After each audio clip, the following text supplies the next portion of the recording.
In the grim darkness of the far future, there is only war. This phrase has echoed through the Warhammer 40,000 universe for decades, a simple yet profound statement that captures the essence of humanity's struggle among the stars. But if war is eternal, then so too is death. Every second of every day, across 1,000,000 worlds scattered throughout the galaxy, countless beings draw their final breaths, their lives extinguished in battles both grand and meaningless. Yet death in the 41st millennium is not the simple cessation of existence that we might recognize.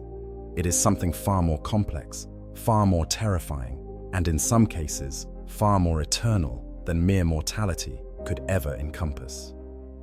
To die in Warhammer 40,000 is to face a fate determined not just by the manner of your demise, but by the very nature of what you are. Your species, your allegiances, your beliefs, all these factors conspire to shape what awaits you beyond the veil of death. For some, death brings the blessed release of oblivion. For others, it marks only the beginning of an existence more horrifying than any torment imaginable in life. Some races have transcended death entirely, existing in states that mock the very concept of mortality. Others face a fate so terrible that death becomes a mercy they can never fully claim. The galaxy of Warhammer 40k is home to countless species, each with their own relationship to death and the afterlife. The Imperium of man, that vast and crumbling empire spanning the stars, holds beliefs shaped by 10,000 years of dogma and desperation.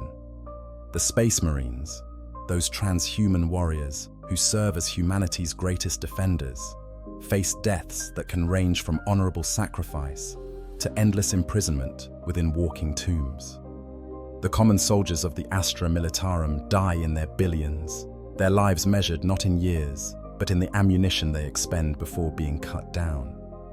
The forces of chaos promise eternal life through service to the dark gods, but the reality is a nightmare of possession, transformation, and endless torment in the warp.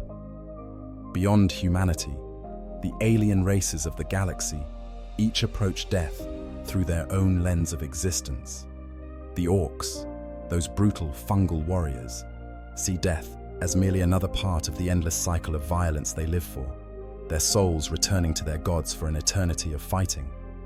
The Tyranids, that extragalactic horror consuming all life before it, do not die as individuals at all, their biomass simply recycled into new forms to continue the feast.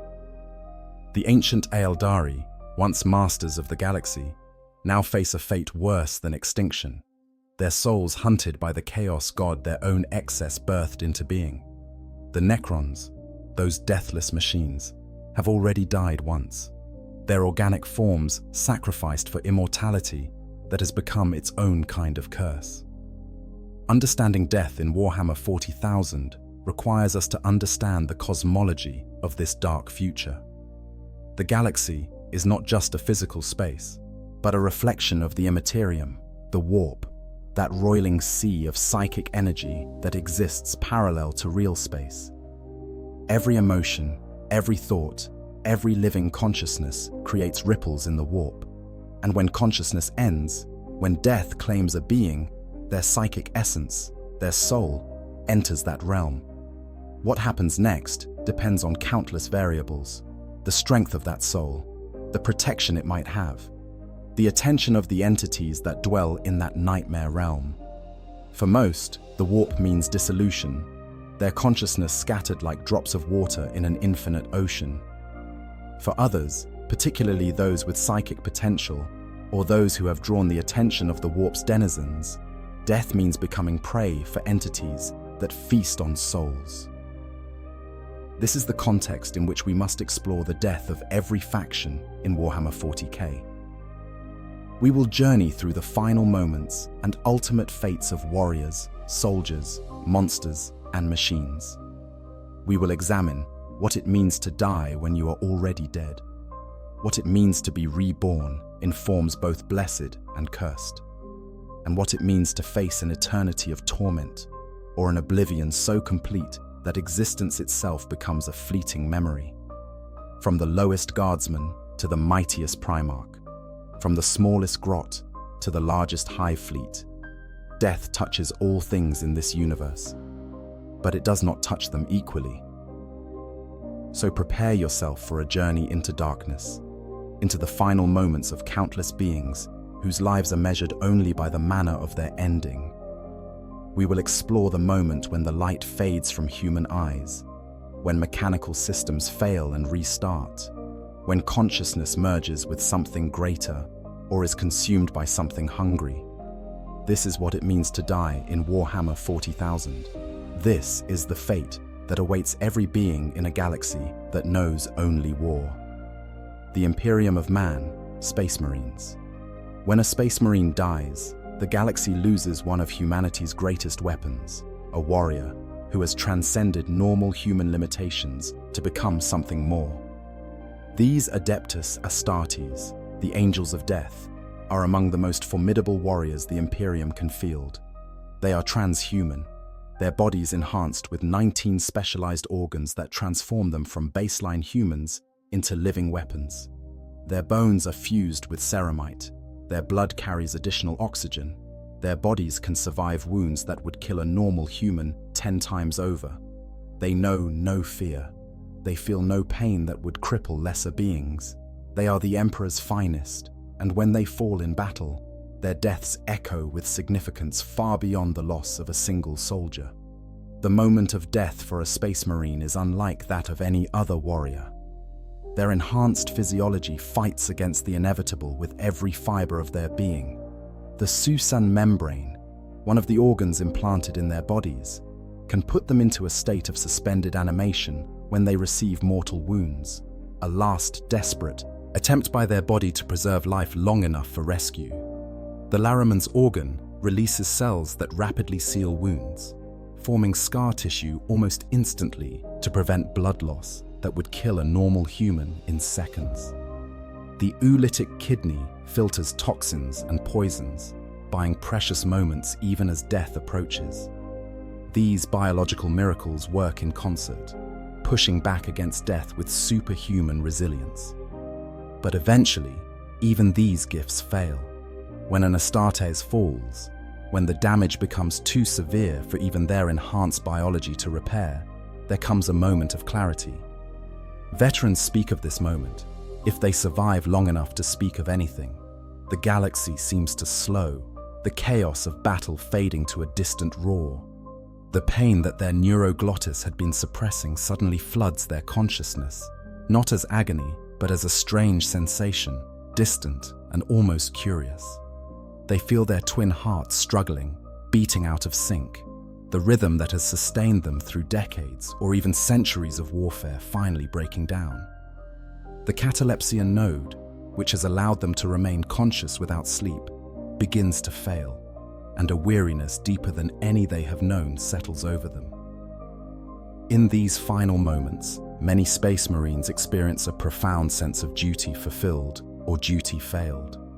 Their psycho-conditioning, the hypnotic indoctrination that began when they were selected as aspirants, rises to the forefront of their consciousness.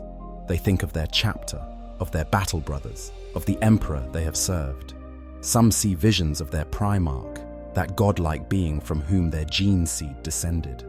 Others recall the oaths they swore when they were first inducted into the chapter, promises to defend humanity and prosecute the Emperor's enemies that they have kept for their entire service. The weight of these oaths, the significance of a life lived in war, presses down upon them even as their consciousness begins to fade.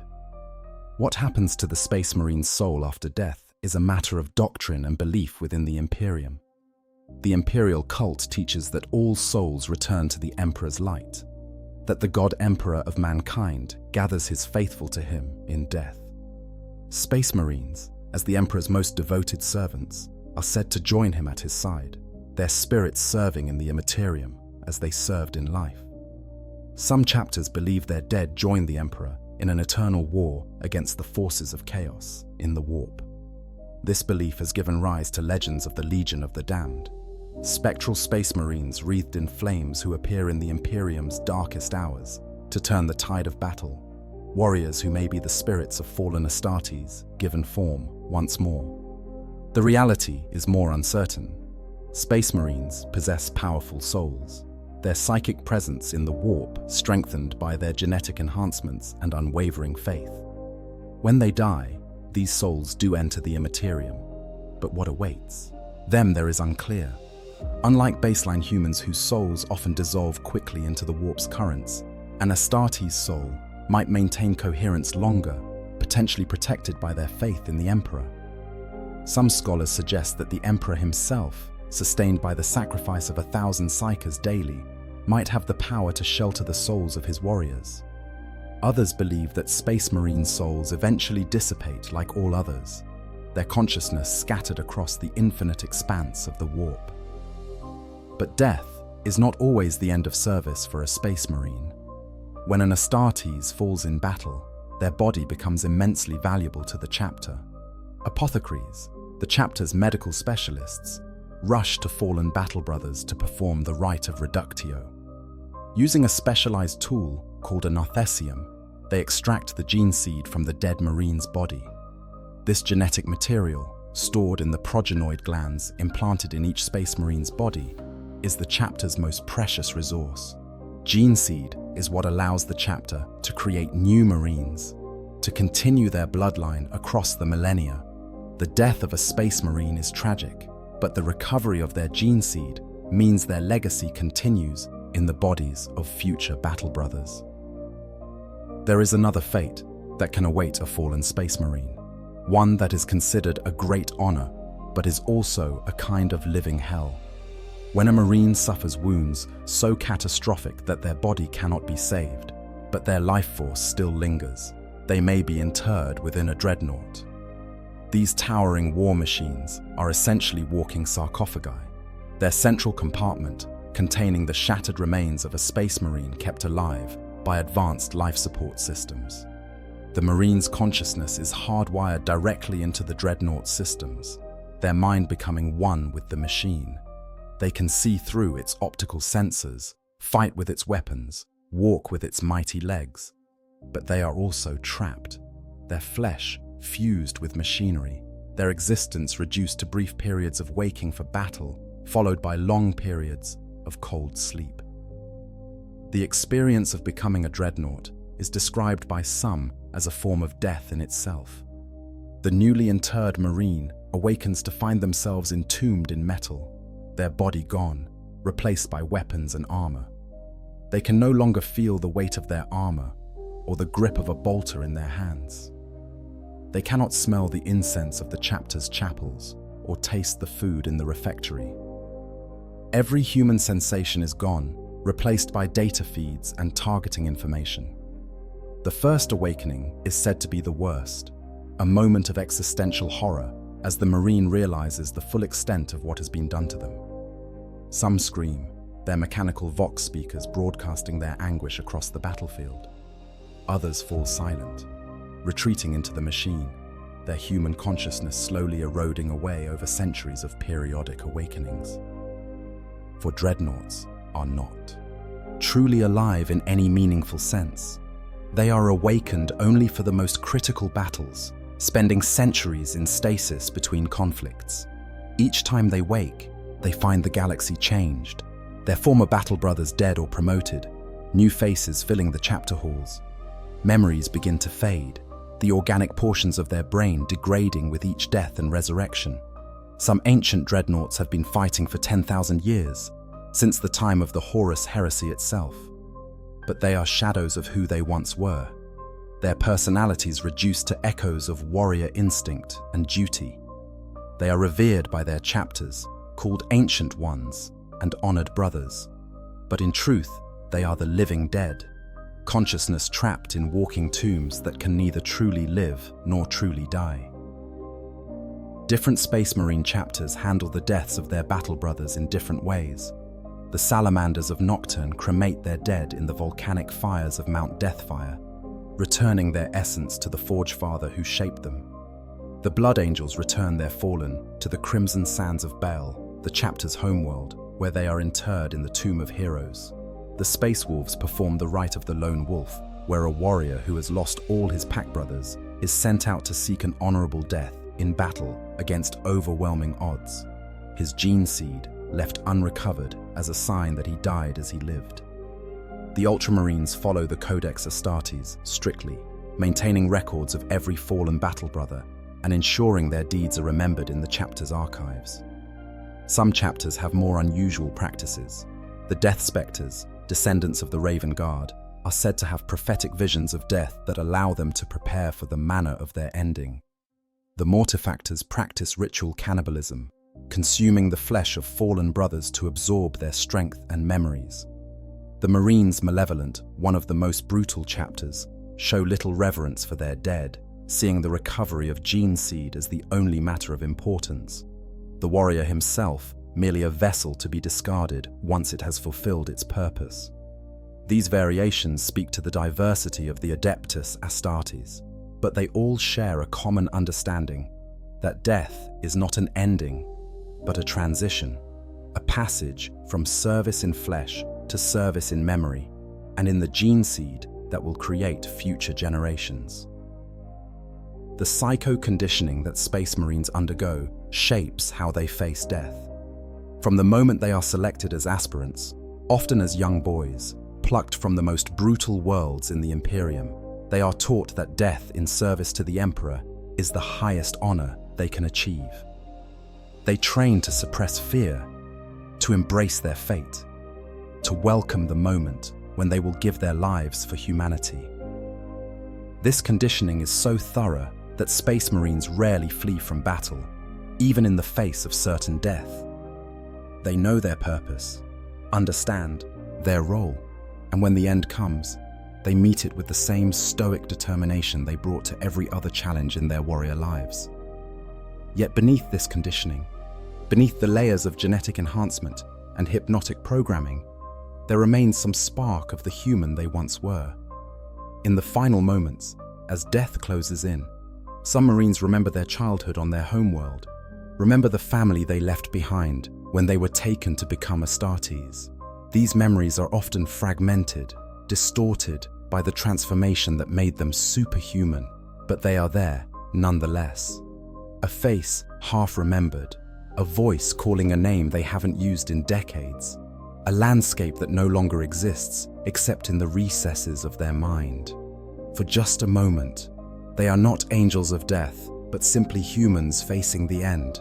And then even that flicker of humanity is gone, and there is only duty, only honor, only service.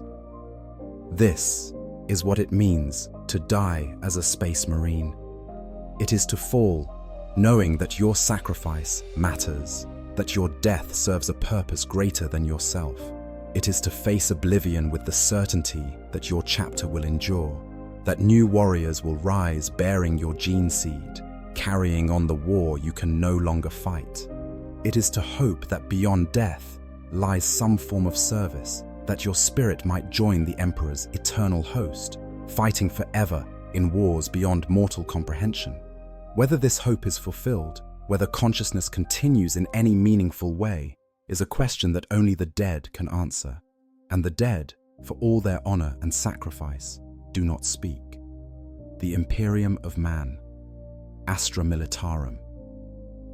If the Space Marines are humanity's scalpel, precise instruments of war deployed where they are most needed, then the Astra Militarum is humanity's hammer. The Imperial Guard, as they are commonly known, is an army measured not in thousands or millions, but in trillions. They are the men and women drawn from every world in the Imperium, tithed as surely as grain or ore, shipped across the galaxy to die on worlds they will never know for causes they can barely comprehend. To die as a soldier of the Astra Militarum is to die as one drop of water in an infinite ocean.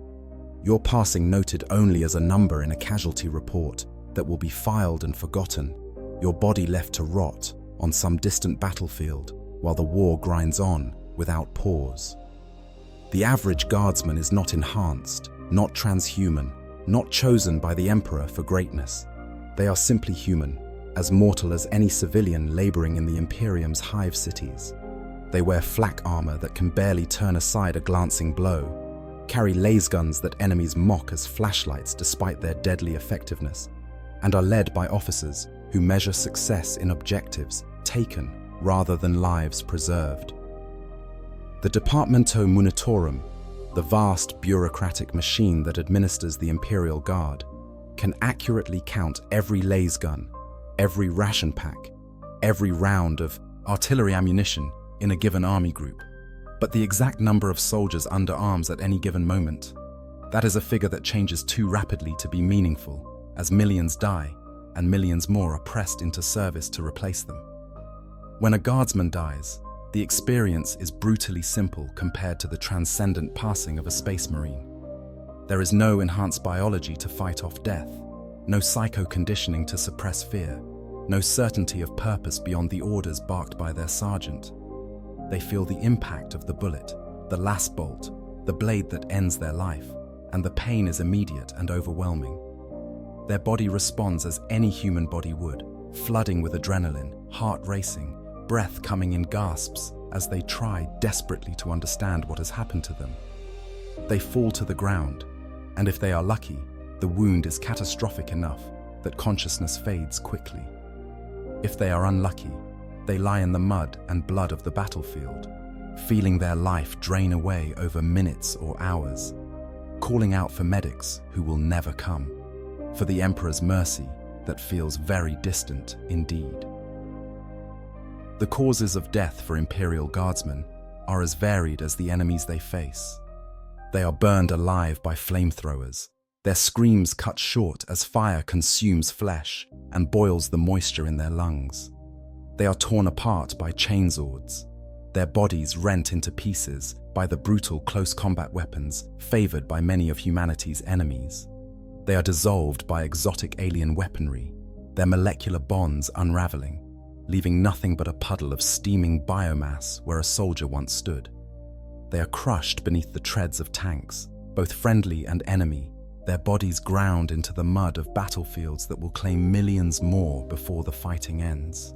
They are infected by diseases so virulent that their flesh sloughs from their bones in hours, or so subtle that they carry the contagion back to their barracks, spreading death to their comrades before anyone realizes what has happened. Some deaths are quick, a mercy in the grinding horror of Imperial warfare. A sniper's round through the head, a direct hit from an artillery shell, the instant vaporization caused by a plasma weapon's discharge.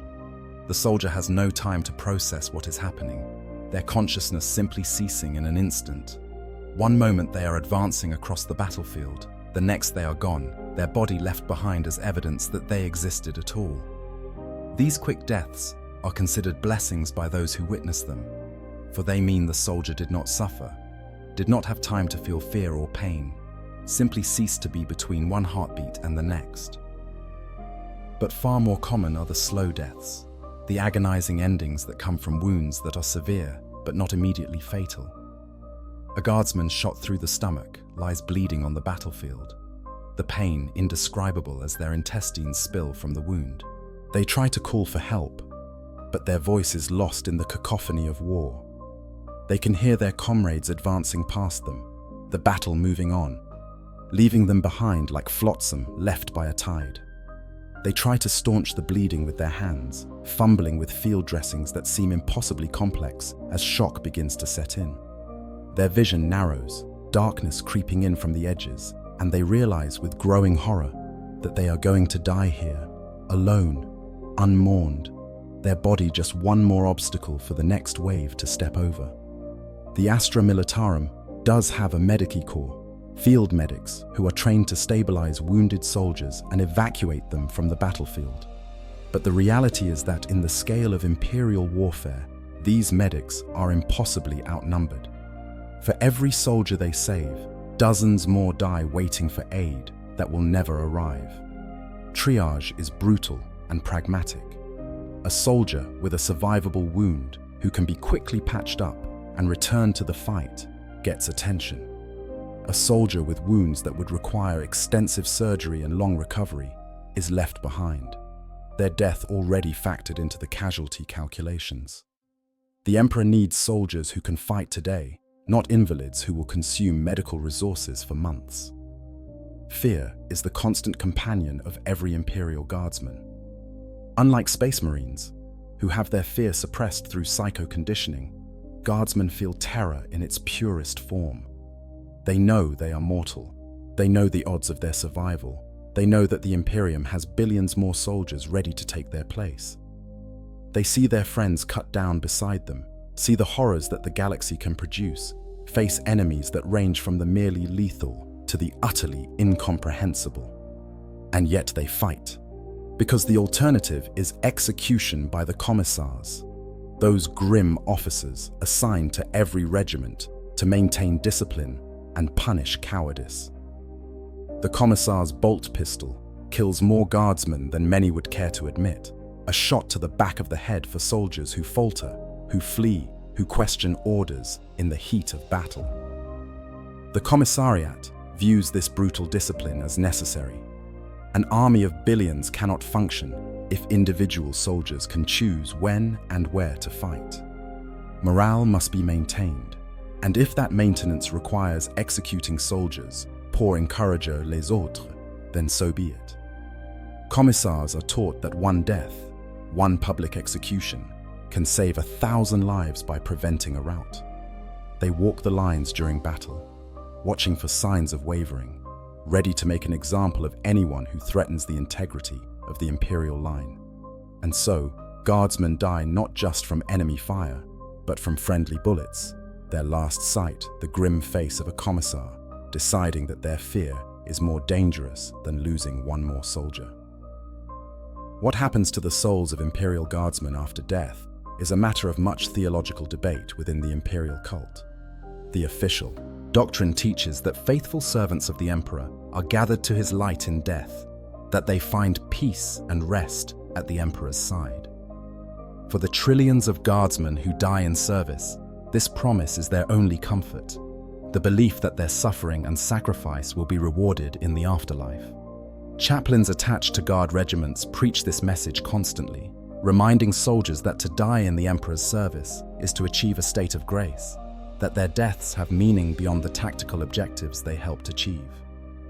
The reality, as understood by those with knowledge of the warp, is likely far less comforting. Most human souls are weak, psychically inert things that dissolve quickly when they enter the immaterium. A guardsman who dies is unlikely to maintain any coherence in the warp, their consciousness simply dissipating, ceasing to exist in any meaningful sense. This could be seen as a mercy, oblivion being preferable to the alternatives that the warp might offer. For some guardsmen, particularly those with latent psychic potential they never knew they possessed, death might mean something worse. Their souls could attract the attention of warp entities, demons or worse, who feed on human consciousness. These souls might be consumed, experiencing torment beyond mortal comprehension before finally being extinguished. The sheer scale of Guard casualties is almost impossible to comprehend.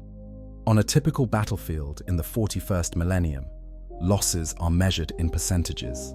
An assault that results in 40% casualties is considered acceptable if the objective is achieved. A defensive action that holds the line but costs 70% of the defending force is celebrated as a success.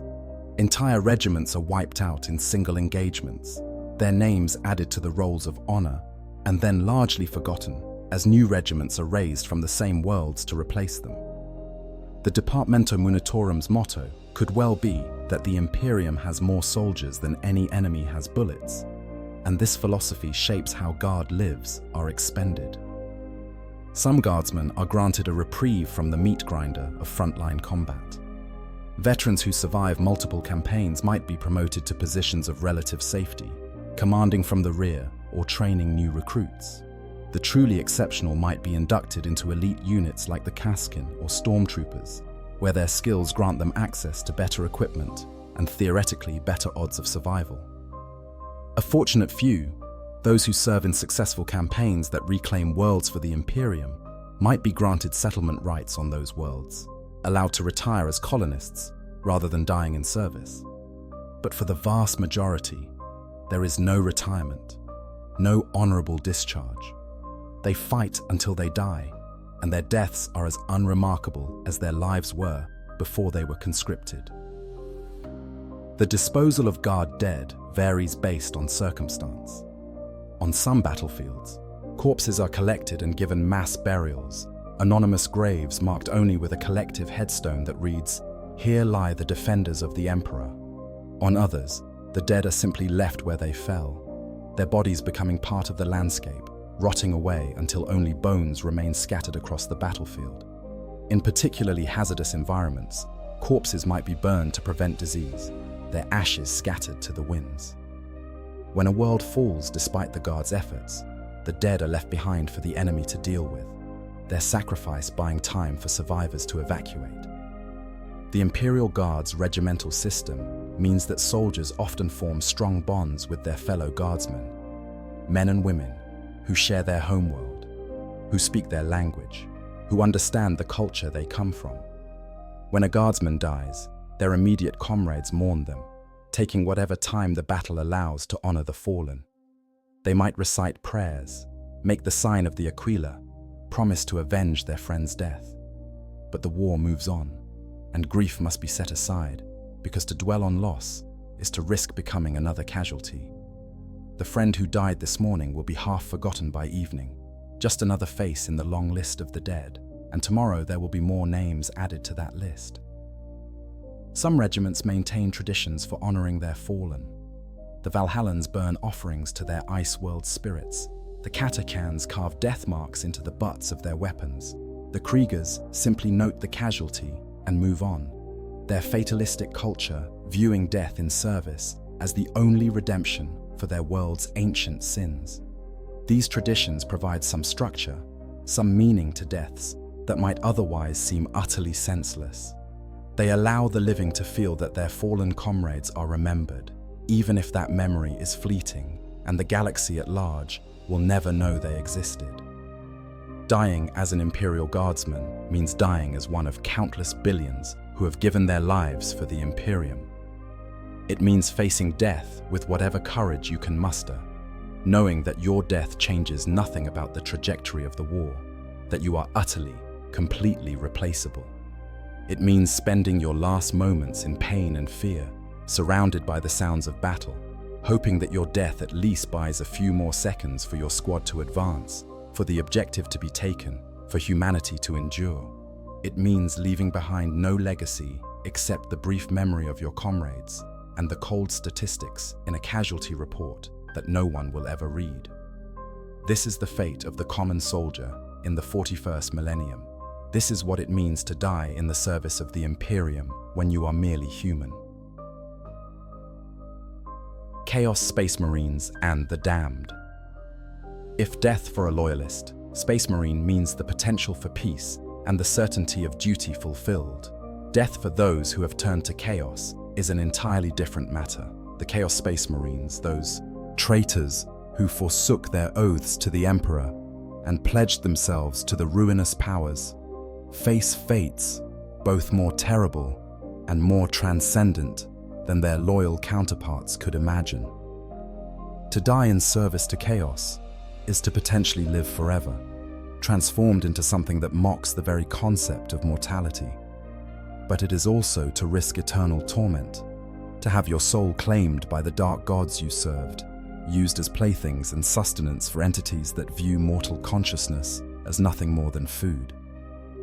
The process of turning to chaos changes a Space Marine in ways that go far beyond simple corruption of ideology. The warp itself seeps into their bodies, their enhanced physiology mutating in response to the chaotic energies they have embraced. Their armor fuses with their flesh, the ceramite becoming almost a part of them, breathing with their lungs, pulsing with their hearts. Their weapons become extensions of their will, demon-possessed artifacts that hunger for blood and souls. When such a being dies, they are not simply killed. They are unmade, their essence scattered across the boundary between real space and the immaterium, and what happens next depends entirely on how much favor they have curried with their patron god. For those Chaos Marines who have fully given themselves over to the gods, death is often not permanent in any conventional sense. The gods of chaos can reach across the veil and pluck their favored servants back from oblivion, granting them new bodies, new chances to serve, new opportunities to spill blood, or spread pestilence, or commit acts of excess, or plot Byzantine schemes. The warrior who falls today might be fighting again tomorrow, their memories of death adding to the tapestry of their existence, but not ending it. This is the dark mirror of the Imperium's promise of resurrection, a blasphemous parody of the Emperor's protection. But this eternal life comes at a price that few outside the ranks of chaos truly understand. The Chaos Marine is no longer their own being in any meaningful sense. They are puppets of their patron god, their every action serving the god's purposes, whether they realize it or not. The god can grant them power, can heal their wounds, can resurrect them when they fall. But the god can also withdraw that favor at a whim, leave them to die permanently for some perceived failure, or worse, transform them into something that can no longer be called alive by any definition. The spawn, those mindless mutations that were once warriors, stand as grim reminders of what happens when chaos's gifts become too numerous, or when a warrior displeases their master too greatly. The experience of dying as a Chaos Marine is profoundly different depending on which god they serve. A follower of Horn, the blood god, might feel their fury intensify in their final moments, their rage burning hotter than ever as they strike their last blow. They curse their killer, promise vengeance, and then their skull joins, the mountain of skulls at the foot of Horn's throne. If they have been faithful, if they have spilled enough blood in the blood god's name, Horn might remake them, sending them back to the material realm to continue their endless war. If not, their essence is absorbed into the blood god's domain, their individuality lost as they become part of the churning tide of violence that defines Khorne's realm in the warp. Those who serve Nurgle, the Plague Lord, face death with an entirely different perspective. Nurgle's servants have already embraced decay, their bodies rotting even as they live, disease and corruption sustained by the plague god's dark gifts. When they die, they often feel relief, the constant pain of their festering wounds finally fading. But this relief is short-lived, for death to a servant of Nurgle is merely a transition to a different form of existence. They might find themselves reborn as a demon, a plague bearer, or something worse, cursed to spread disease in the warp's shifting depths. Or they might discover that their souls are consumed by Nurgle himself, absorbed into the Garden of Decay, becoming part of the infinite ecosystem of rot that the Grandfather cultivates. Slaanesh followers approach death as they approach everything else, as an experience to be savored. For those who have given themselves to the Prince of Pleasure, pain and ecstasy have become indistinguishable. When they receive their death blow, they feel it with an intensity that no baseline human could comprehend. Every nerve ending fires in a crescendo of sensation, and they die in a state that could be called rapture if it weren't so deeply wrong. After death, their souls belong to Slaanesh, and the Dark Prince has endless creative ways to use them. They might be tortured for eternity, their consciousness maintained only to experience suffering beyond mortal comprehension. Or they might be transformed into demonettes, forever craving sensation, but never quite able to satisfy that hunger.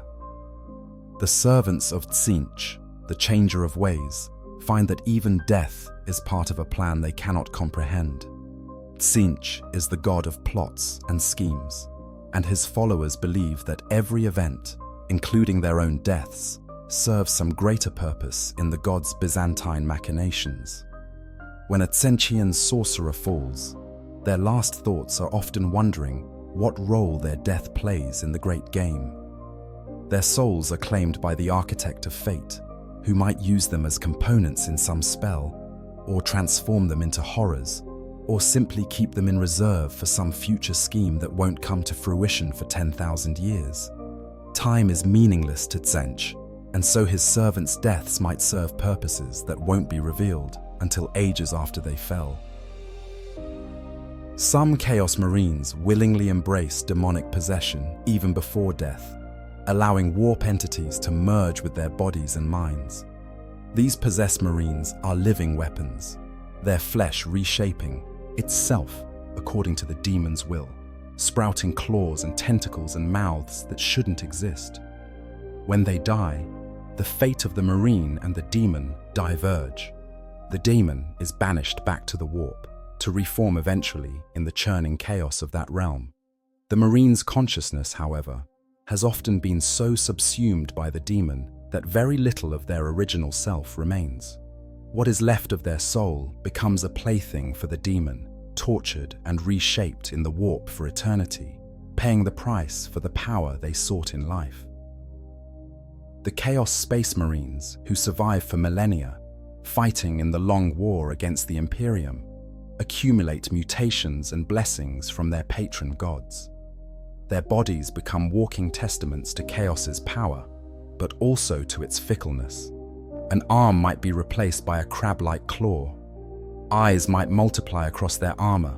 Mouths might speak of their own accord from wounds that never heal. When such a being finally dies, their body often doesn't simply stop functioning. It might explode in a shower of demonic energy. It might continue fighting briefly, animated by warp entities that were bound to it.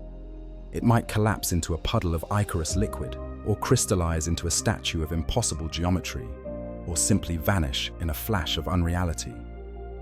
Death for a Chaos Champion, one of the ruinous power's favored warriors, can be delayed almost indefinitely.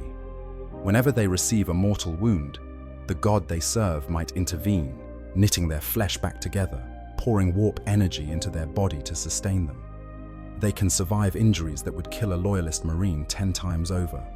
They can fight on with their entrails dragging behind them, with half their head blown away, with injuries that should make movement impossible. Only when their god decides their service has ended, or when they fail spectacularly enough to earn the god's displeasure, do they finally succumb. And even then, death might not be final. But not all Chaos Marines are favored enough to earn resurrection. For every champion who rises to become a demon prince, ascending to a form of immortal power that transcends both death and mortality, thousands of lesser traitors die true deaths. Their souls are consumed by the gods they served, devoured without ceremony or acknowledgement. They spent their lives in service to entities that viewed them as utterly disposable, and their deaths confirm that assessment.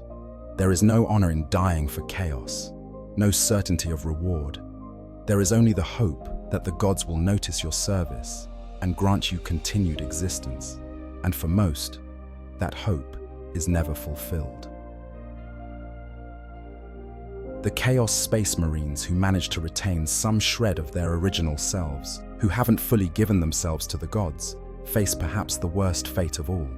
They die knowing what they have become, understanding the magnitude of their betrayal, aware of the doom that awaits them in the warp. They might have started their path thinking they would use chaos as a weapon against the Imperium's enemies. But by the time death takes them, they understand that chaos has used them instead. Their last moments might be filled with regret, with the desperate hope that somehow their souls might escape the attention of the dark gods. But chaos does not release what it has claimed, and these souls are dragged into the warp screaming, to face whatever fate their former patrons have devised for traitors and failures. What makes the death of Chaos Marines particularly tragic is that many of them were once as noble as their loyalist brethren. During the Horus heresy, entire legions turned to chaos, warriors who had fought for the Emperor's dream of a unified humanity. They believed they were making the right choice, that they were serving a greater truth than the Emperor had revealed. 10,000 years later, their descendants and the survivors themselves have become unrecognizable monsters, corrupted beyond redemption, damned to fates that mock everything they once stood for. When they die, they face not the peace that might await loyalists, but the eternal torment that is the ultimate reward for serving chaos. This is the fate of those who turn from the Emperor's light and embrace the darkness. They trade mortality for a chance at immortality, But that immortality is a curse disguised as a blessing. They become slaves to entities that care nothing for them as individuals, serving masters who view their eternal torment as entertainment. And when they finally fall, when their service ends or their luck runs out, they discover that death for a servant of chaos is not an ending at all. It is simply the beginning of an eternity of suffering, consciousness preserved only to experience pain and degradation beyond mortal understanding. There is no peace in death for those who serve the ruinous powers. There is only transformation into something worse than they ever imagined. The Green Tide: How Orcs Face Death. In the grim darkness of the 41st millennium, few races approach death with the pure, almost joyful abandon of the orcs. These hulking, green-skinned brutes are perhaps the most successful species in the galaxy, not through advanced technology or careful planning, but through sheer resilience and an absolute refusal to take anything seriously, including their own mortality. When an orc dies, it is rarely the tragic moment that it is for humans, or the complex spiritual transition it is for other races. Instead, it is simply another part of the great violent cycle that defines orc existence, a brief interruption in the endless fighting that is their reason for living. To understand orc death, one must first understand what orcs fundamentally are. They are not truly a species in the conventional sense. They are a fungal organism, a biological weapon engineered millions of years ago by the ancient Old Ones to fight in the war in heaven. Their bodies contain complex fungal spores that are released throughout their lives, and especially upon their death. Every orc is a walking seed bank, carrying within them the potential to create entire ecosystems of orcoid life. When an orc dies, they don't simply cease to exist. They explode outward in a microscopic cloud of potential, a final contribution to the green tide that sweeps across the galaxy. The moment of death for an orc is surprisingly straightforward. They are tough, far tougher than their appearance would suggest, their bodies capable of sustaining damage that would kill most other creatures several times over. An orc can fight on with limbs missing, organs destroyed, bones shattered. Their pain tolerance is extraordinary, not because they don't feel pain, but because they simply don't care very much about it. Pain is just another sensation in a life filled with sensations, and it certainly isn't going to stop a good scrap. But eventually, even an orc's resilience has limits. When enough damage accumulates, when the body can no longer function even by the loose standards of orc biology, they fall. In that final moment, an orc's last thoughts, if they can be called thoughts, are surprisingly simple. If they were winning the fight, if they managed to take a few enemies with them, they might feel something approaching satisfaction. They gave their enemies a proper beating, showed them what happens when you mess with the greenskins. If they were losing, if they went down without getting a good scrap in, they might feel something resembling disappointment, a sense that they were cheated out of a proper fight. But there is no fear, no existential terror at the approach of oblivion. Fear of death is not something that orcs really experience. Death is just another part of the cycle, and besides, they'll probably be back eventually anyway. The orc belief system, such as it is, centers on their twin gods, Gork and Mork. These entities exist in the warp, vast thought forms created by the collective psychic gestalt of the entire orc race. Gork is brutally cunning, Mork is cunningly brutal, and which is a matter of perpetual debate among orcs, occasionally leading to fights that are just as violent as their conflicts with other races.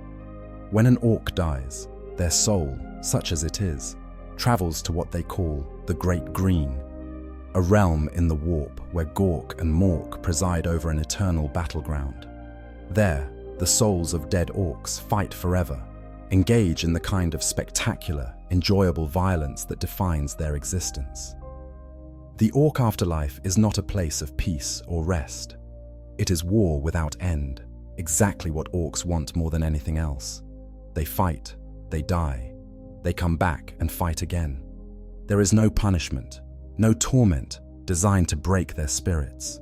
The worst thing that could happen to an orc soul in the Great Green is probably being forced to sit still and not fight. But even that theoretical torment rarely comes up. Gork and Mork are not subtle or creative gods like the Kain, chaos powers. They are direct reflections of orc nature, and what they want from their worshippers is simple, constant violence. The interesting aspect of orc death is what happens to their physical remains. As mentioned, orcs are fungal in nature. When they die, their body begins to decompose, but this decomposition releases spores into the environment. These spores are remarkably resilient, capable of surviving in almost any environment, from frozen ice worlds to burning deserts to toxic waste dumps. They settle into the soil, into crevices, into any space where they might take root, and then they begin to grow. The orc ecosystem is complex and self-sustaining. The spores first produce orcoid fungus, a sprawling growth that establishes the base of the ecosystem. From this fungus emerge the first simple life forms, the snotlings, tiny creatures with minimal intelligence that exist primarily to tend the fungus and prepare the environment. As the ecosystem matures, Gretchen emerge, somewhat more intelligent but still subordinate creatures that serve as labor and cannon fodder for the orcs. And finally, the orcs themselves begin to grow, emerging from the ground as fully formed warriors, their genetic memory containing instinctive knowledge of violence and warfare. This means that killing an orc doesn't actually reduce the overall orc population. In fact, it might increase it. Every battlefield where orcs die becomes a potential breeding ground for more orcs. Worlds that the Imperium has cleansed of greenskin infestation often find themselves facing new orc incursions within years or decades, the spores from the previous conflict having taken root and produced a whole new generation of warriors. The only way to truly eliminate orcs from a world is through extensive environmental treatment, burning the soil, bombarding the planet from orbit, introducing targeted bioweapons that kill the fungal base. And even then, a few surviving spores can restart the whole process. Different types of orcs face death in ways that reflect their particular subcultures. A speed freak, one of the orcs obsessed with going fast, might die when his vehicle explodes at maximum velocity, and his last thought would probably be something like, "This is zoggin' brilliant." A mech, one of the tech-obsessed orcs who build the ramshackle but surprisingly effective orc technology, might die when one of his inventions explodes, and his final thought might be wondering what he did wrong, or perhaps pride that his device made such an impressive explosion. A nob, a particularly large and powerful orc, might die in single combat with a worthy enemy, and his last moment would be appreciation for the fight he was given.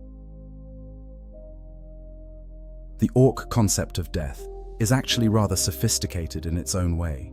They don't see death as something to be avoided or feared.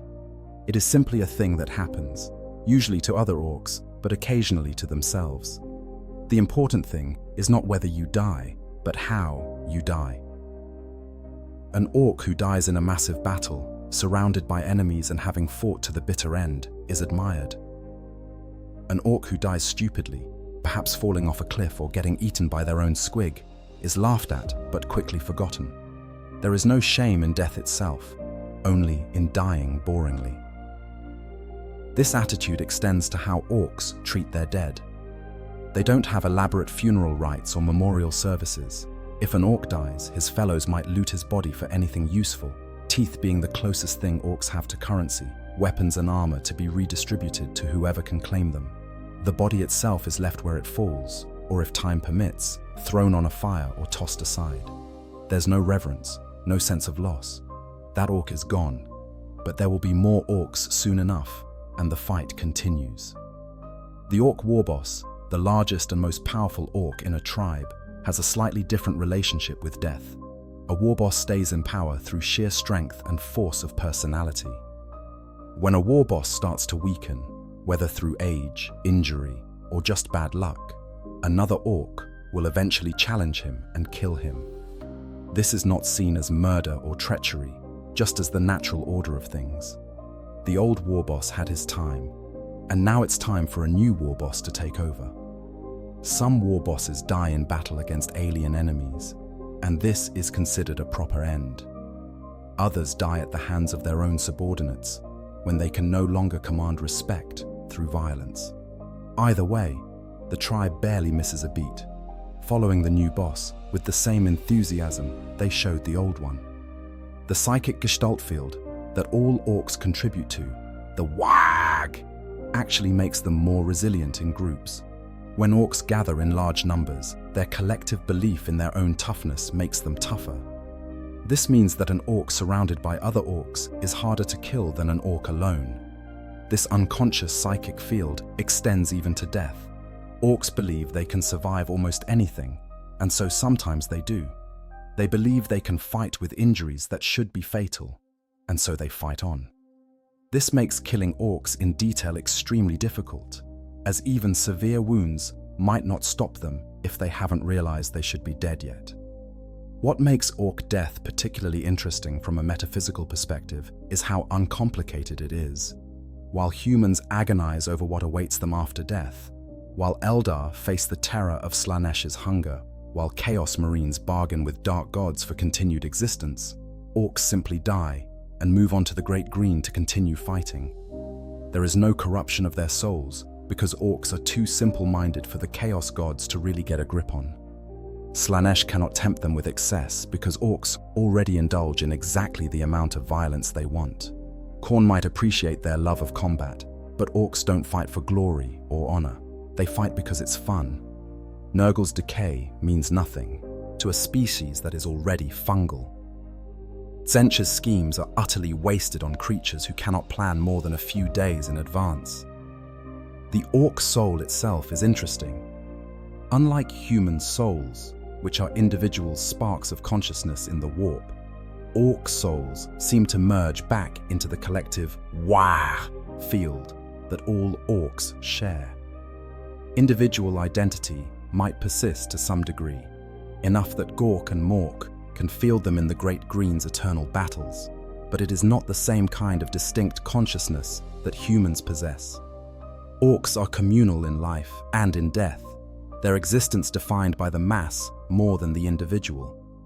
This actually protects them from many of the dangers of the warp, as warp predators looking for souls to consume generally prefer the more distinct and flavorful consciousness of individuals. There are rare exceptions to the normal orc death experience. Weird boys, the orc psychers, who channel the Wah energy into devastating attacks, sometimes die when they are overwhelmed by the psychic pressure building up in their heads. These deaths are spectacular, the weird boy's head literally exploding as they release one final burst of energy. Other orcs find this hilarious and impressive in equal measure. Gazkul Mag Uruk Thraka, perhaps the most infamous orc war boss of the current age, claims to have died and been brought back by Gork and Mork themselves, given a divine mission to unite all orcs in one massive WAG that will conquer the galaxy. Whether this is true or simply the delusions of an orc who survived a head wound, it shows that even in death, orcs can become legends. The ultimate irony of orc death is that it serves to make them stronger as a species. Every dead orc becomes the seed for more orcs. Every battlefield becomes a breeding ground. The more you fight them, the more of them there are. The Imperium has been fighting orcs for 10,000 years, and there are more orcs now than ever before. From the orcs' perspective, this is perfect. More orcs means more fighting, which means more fun. Death is not defeat. It is simply the next stage of the endless cycle of violence that they exist for. This is what it means to die as an orc. No fear, no regret, no complex spiritual questions about the nature of consciousness and the afterlife. Just a brief interruption in the fighting, a moment when the body falls and the soul moves on to new battles in the Great Green. The body feeds new generations of orcs who will continue the fight. The soul joins the eternal brawl in Gork and Mork's domain. And somewhere, on some battlefield, another orc is emerging from the ground, ready to pick up a weapon and jump into the nearest scrap, carrying on the work of the one who fell. This is the way of the greenskins, and it is exactly the way they want it. The hive mind, Tyrannid Death, and the Great Devourer. If there is a single faction in Warhammer 40,000 for whom the concept of death becomes almost meaningless, it is the Tyrannids. These extragalactic horrors, the Great Devourer sweeping in from the void beyond the galaxy, represent a fundamental challenge to our understanding of consciousness, individuality, and mortality. When a Tyrannid organism dies, does anything truly die at all? Is there a consciousness to extinguish, a soul to transition to some afterlife? Or is the death of a single Tyrannid simply the severing of one synapse in a vast neural network that spans light years, noticed by the hive mind only as data to be processed and incorporated into future evolutionary designs? To comprehend Tyrannid death, we must first understand what Tyrannids are. They are not individuals in any meaningful sense. Every Tyrannid creature, from the smallest ripper to the largest biotitan, is a specialized cell in a vast organism that encompasses entire hive fleets. The hive mind is the collective consciousness that directs these trillions upon trillions of creatures, a psychic entity so vast and alien that it defies human comprehension. It is not a god, not a single superorganism, but something that exists in the spaces between these concepts. A gestalt intelligence formed from the combined neural activity of every Tyrannid in existence. When a Tyrannid creature dies on the battlefield, the experience is profoundly different depending on whether the creature possesses what could be called individual consciousness. The lowest Tyrannid bioforms, the gaunts and gants that make up the bulk of the swarm, are little more than organic automatons. Their brains are minimal, providing just enough processing power to execute basic combat routines. When the hive mind synapse creatures are nearby, these lesser forms receive direct psychic commands, their actions controlled by the vast intelligence directing the swarm. They move, they attack, they die, all without anything resembling independent thought. For these lesser creatures, death is nothing more than a cessation of function. One moment they are fulfilling their programmed purpose, advancing toward the enemy, firing bioweapons, engaging in melee combat. The next moment, they are struck down, their body damaged beyond the ability to continue. There is no pain response in the way we understand it, no fear, no understanding that death is approaching. They simply stop functioning, their biological systems shutting down as their body begins the process of being reclaimed by the swarm. If they fall within range of the hive fleet's digestive mechanisms, their biomass will be absorbed, broken down into component nutrients, and reconstituted into new Tyrannid organisms. Even in death, they serve the swarm. The larger, more sophisticated Tyrannid organisms experience something more complex when they die. Creatures like Tyrannid warriors, which serve as synapse creatures connecting the hive mind to lesser bioforms, possess more developed brains capable of limited independent action. When such a creature dies, there is a moment of disconnect, a severing of the psychic link to the hive mind. The creature might experience something that could be called awareness, a fleeting instant where the connection breaks and the individual organism exists separately from the collective. But this moment is brief, a flicker of consciousness that fades as the creature's brain ceases function. The experiences, the tactical data, everything the creature learned in its existence flows back to the hive mind through the psychic network, absorbed and catalogued for future use.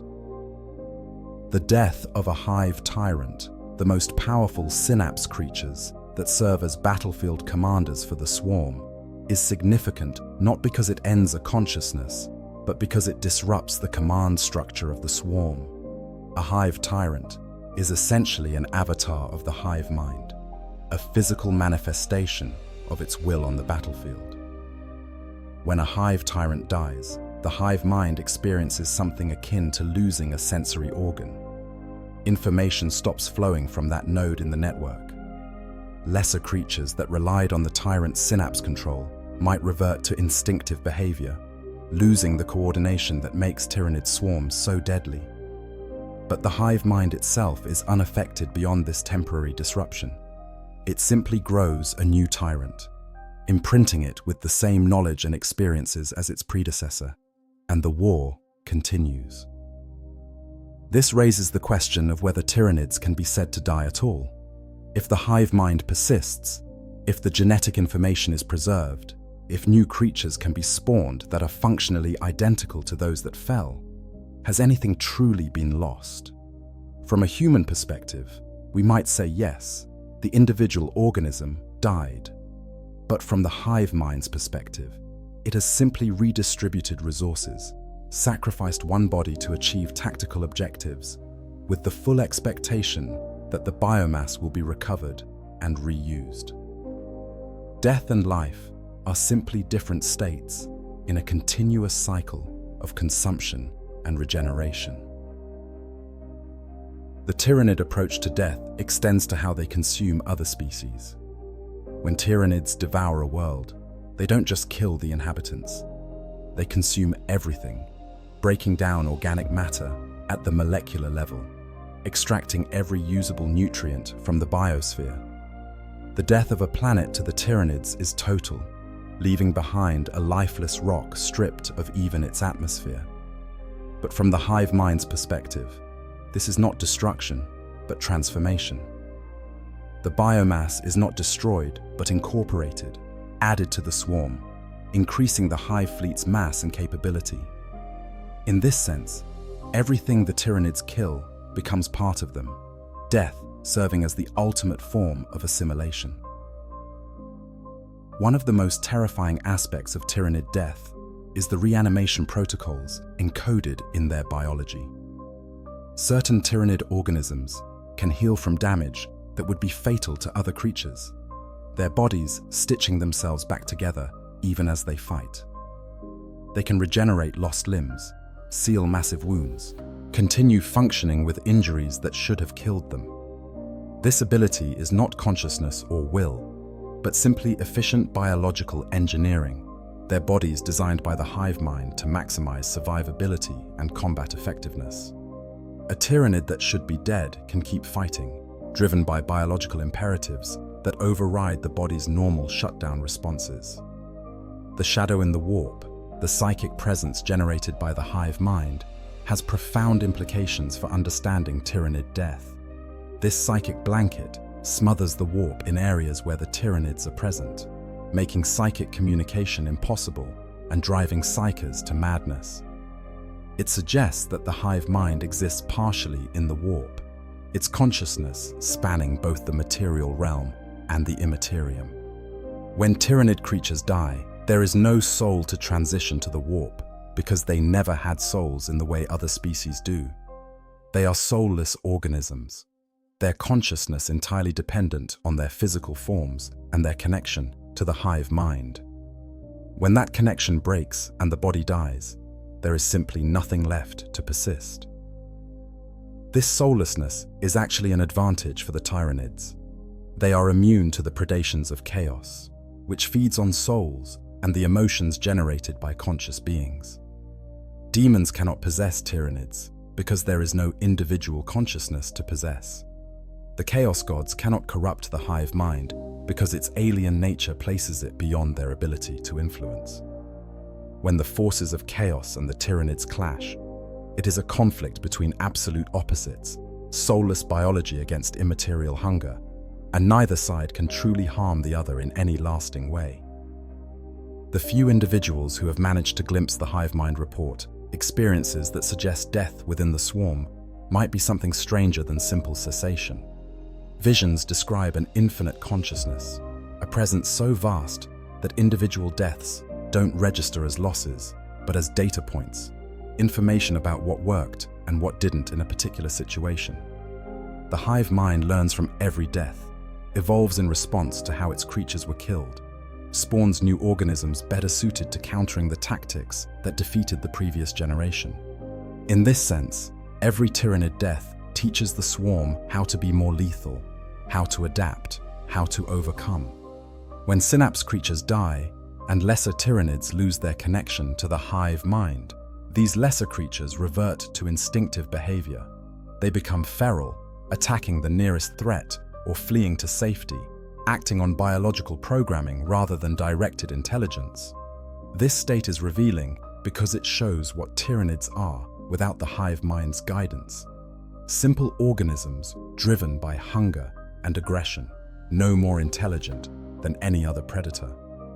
Their consciousness, such as it is, exists only when they are connected to the greater whole. Severed from that connection, they are essentially already dead, even if their bodies continue to function.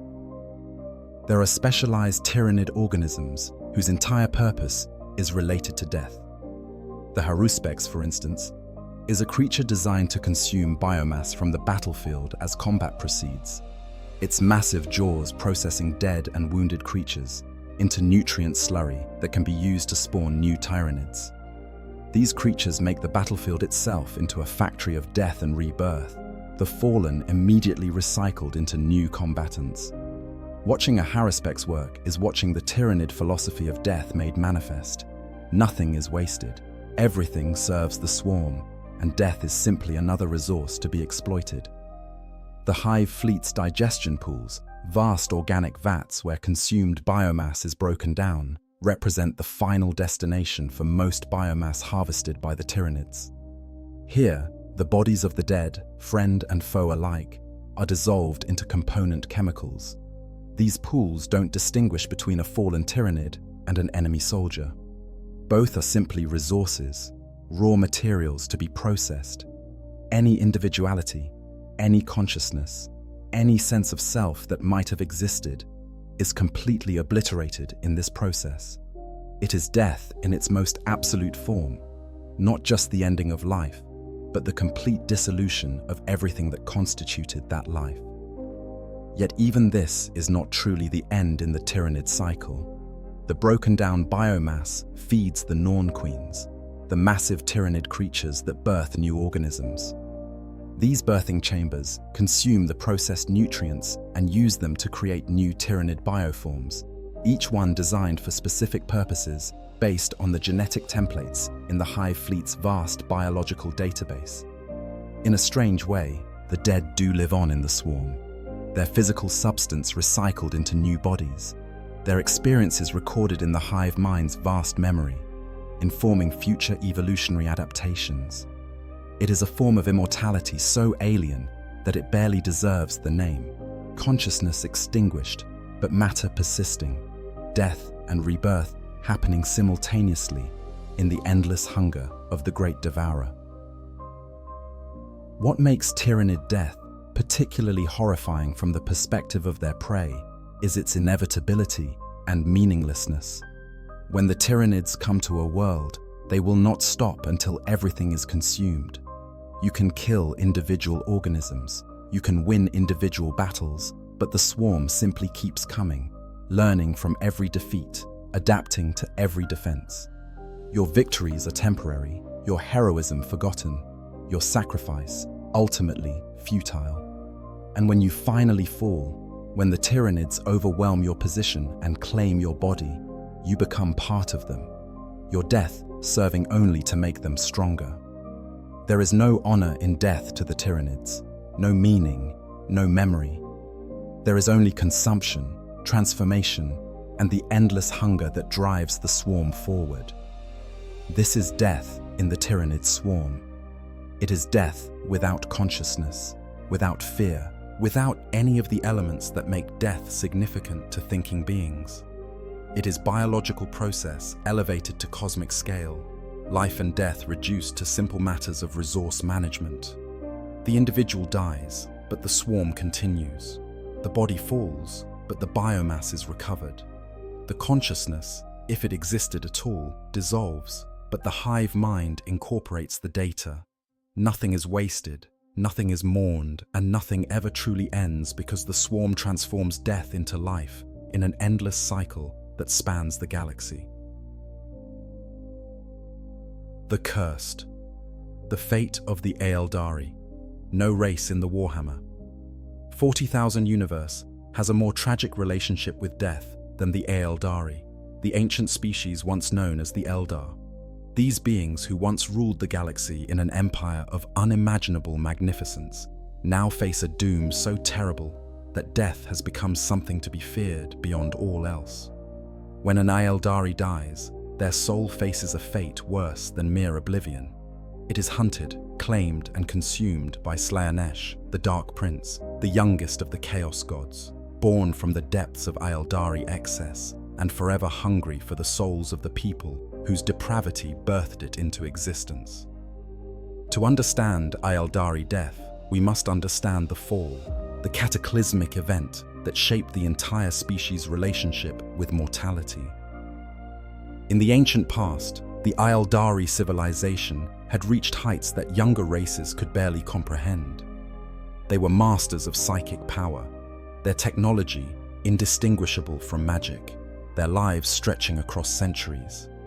They had conquered the galaxy and found it insufficient for their ambitions. In their boredom and hubris, they turned to ever more extreme pursuits, seeking sensation and experience that would satisfy their refined and jaded palates. This descent into hedonism and excess created psychic ripples in the warp, the twisted emotions and dark desires of an entire civilization coalescing into something new and terrible. When Slaanesh was born, the psychic shockwave of its emergence tore through the Aeldari Empire like a blade through silk. Trillions died instantly, their souls ripped from their bodies and consumed by the newborn god. The heart of the Aeldari Empire became the Eye of Terror, a tear in reality where the warp bleeds into real space. The survivors scattered, their empire shattered, their species condemned to live forever in the shadow of the monster they had created. And Slaanesh, gorged on Aeldari souls, developed a taste for them. Now, whenever an Aeldari dies, their soul is drawn to the Dark Prince like iron to a magnet, pulled into the warp to be tortured and consumed for eternity. The Craft World. Aeldari, those who fled the Fall aboard massive world ships, developed a solution to this terrifying fate. Every Aeldari of the Craft Worlds wears a spirit stone, a psychically reactive crystal attuned to their consciousness. When the Aeldari dies, this stone captures their soul, preventing it from entering the warp and falling into Slaanesh's clutches. The dying Aeldari's final moments are spent in full knowledge of what is at stake. They feel their life ebbing away, their psychic presence growing dim, and they pray to whatever might still listen that their spirit stone will function correctly, that it will trap their soul before Slaanesh can claim it. The experience of dying as a Craftworld Aeldari is intense beyond human comprehension. Aeldari experience all emotions with an intensity that would overwhelm a human mind. Joy is ecstasy, sorrow is agony, love is all-consuming, and fear is absolute terror. As death approaches, this emotional intensity focuses down to a single point. The Aeldari feels their consciousness beginning to separate from their physical form, a sensation of being pulled in two directions at once. The spirit stone pulls gently, a quiet psychic call designed to gather the soul. But there is another pull, far stronger, far more terrible, the hunger of Slaanesh reaching across the boundary between realms, eager to claim another Aeldari soul. If the spirit stone functions properly, the Aeldari's soul is drawn into the crystal, their consciousness preserved within its psychic matrix. There is a moment of transition, a sensation of moving from one form of existence to another, and then the soul finds itself within the stone, aware but disconnected from the physical world. This is not death in the traditional sense, but neither is it life. The soul exists in a kind of limbo, waiting to be brought to the Craftworld's infinity circuit, the vast psychic network where all the preserved souls of the dead reside. Here, they will join with their ancestors, become part of the collective consciousness that sustains the Craftworld itself. It is a kind of immortality, but one that requires giving up individual existence, merging with the whole, becoming one voice in a choir of billions. But if the spirit stone fails, if it is destroyed or damaged, or simply not present at the moment of death, then the Eldari soul experiences a fate of unimaginable horror. She who thirsts, as the Eldari call Slaanesh, claims the soul with eager hunger. The transition is instantaneous and agonizing. The soul, ripped through the barrier between reality and the warp, pulled into the Dark Prince's domain. What happens next is beyond the ability of mortal minds to fully comprehend. Slaanesh does not simply consume the soul.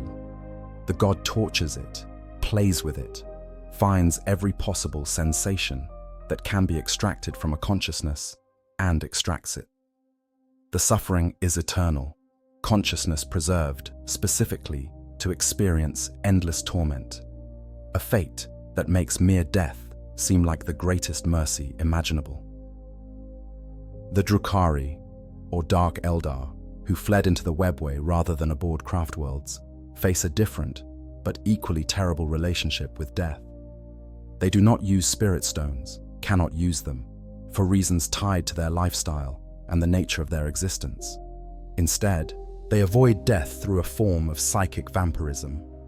The Drukhari feed on the suffering of others, consuming pain and agony to sustain themselves. Slaanesh constantly drains their souls, slowly sipping at their essence, and only by inflicting suffering on others can they replenish what is being taken. And Drukhari who cannot feed, who cannot torture and torment, begins to wither, their soul being consumed bit by bit until nothing remains. When an Drukhari dies, whether in battle or from simple soul starvation, their fate is the same as any Eldari who dies without protection. Slaanesh claims them instantly, and the torture that awaits them is possibly even worse than that of their craftworld cousins. The Drukhari have spent their lives inflicting suffering on others, and Slaanesh ensures they experience every agony they have ever caused, magnified and endless. It is said that the screams of Drukhari souls being consumed by Slaanesh can be heard echoing through the deepest levels of Komorach, the dark city in the webway where the Drukhari make their home. Whether this is literal truth or metaphorical warning, it speaks to the terror that death holds for these twisted beings. The Eldari relationship with death shapes every aspect of their culture. They walk the path, a system of highly disciplined lifestyles designed to prevent the kind of emotional excess that led to the fall. An Eldari might spend decades or centuries as a warrior, completely devoted to the art of war, before setting that path aside and becoming a craftsperson or scholar or something else entirely. This discipline is not just philosophy, but survival, a way to control the intense emotions that could draw Slaanesh's attention even in life. They know that to give in to excess is to strengthen the god that hunts them, to risk becoming consumed by emotion and falling to the Dark Prince even before death claims them. The Exarchs, Eldari warriors who have walked the path of the warrior so long that they cannot leave it, represent a kind of living death. They have surrendered their individuality, their consciousness merging with the psychic essence of all previous Exarchs who wore their armor. When they die, they do not transition to the infinity circuit. Instead, their soul merges completely with the war mask they wore, becoming part of the artifact, waiting for the next warrior to don the armor and lose themselves in turn. It is a form of immortality, but one that erases the self, consciousness preserved, but individual identity lost forever. The arrival of Inead, the nascent Eldari god of the dead, has changed the equation for some Eldari. The Inari, followers of this new god, believe they have found a way to escape Slaanesh's hunger. When a Inari dies, their soul is claimed by Inead instead, absorbed into the growing power of this god of death, who might one day be strong enough to challenge Slaanesh directly.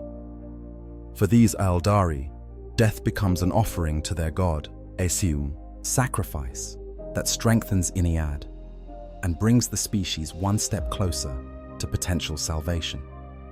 Ivrain, the prophet of Inead, has demonstrated the ability to resurrect fallen Aeldari, pulling their souls back from the god of death and returning them to life.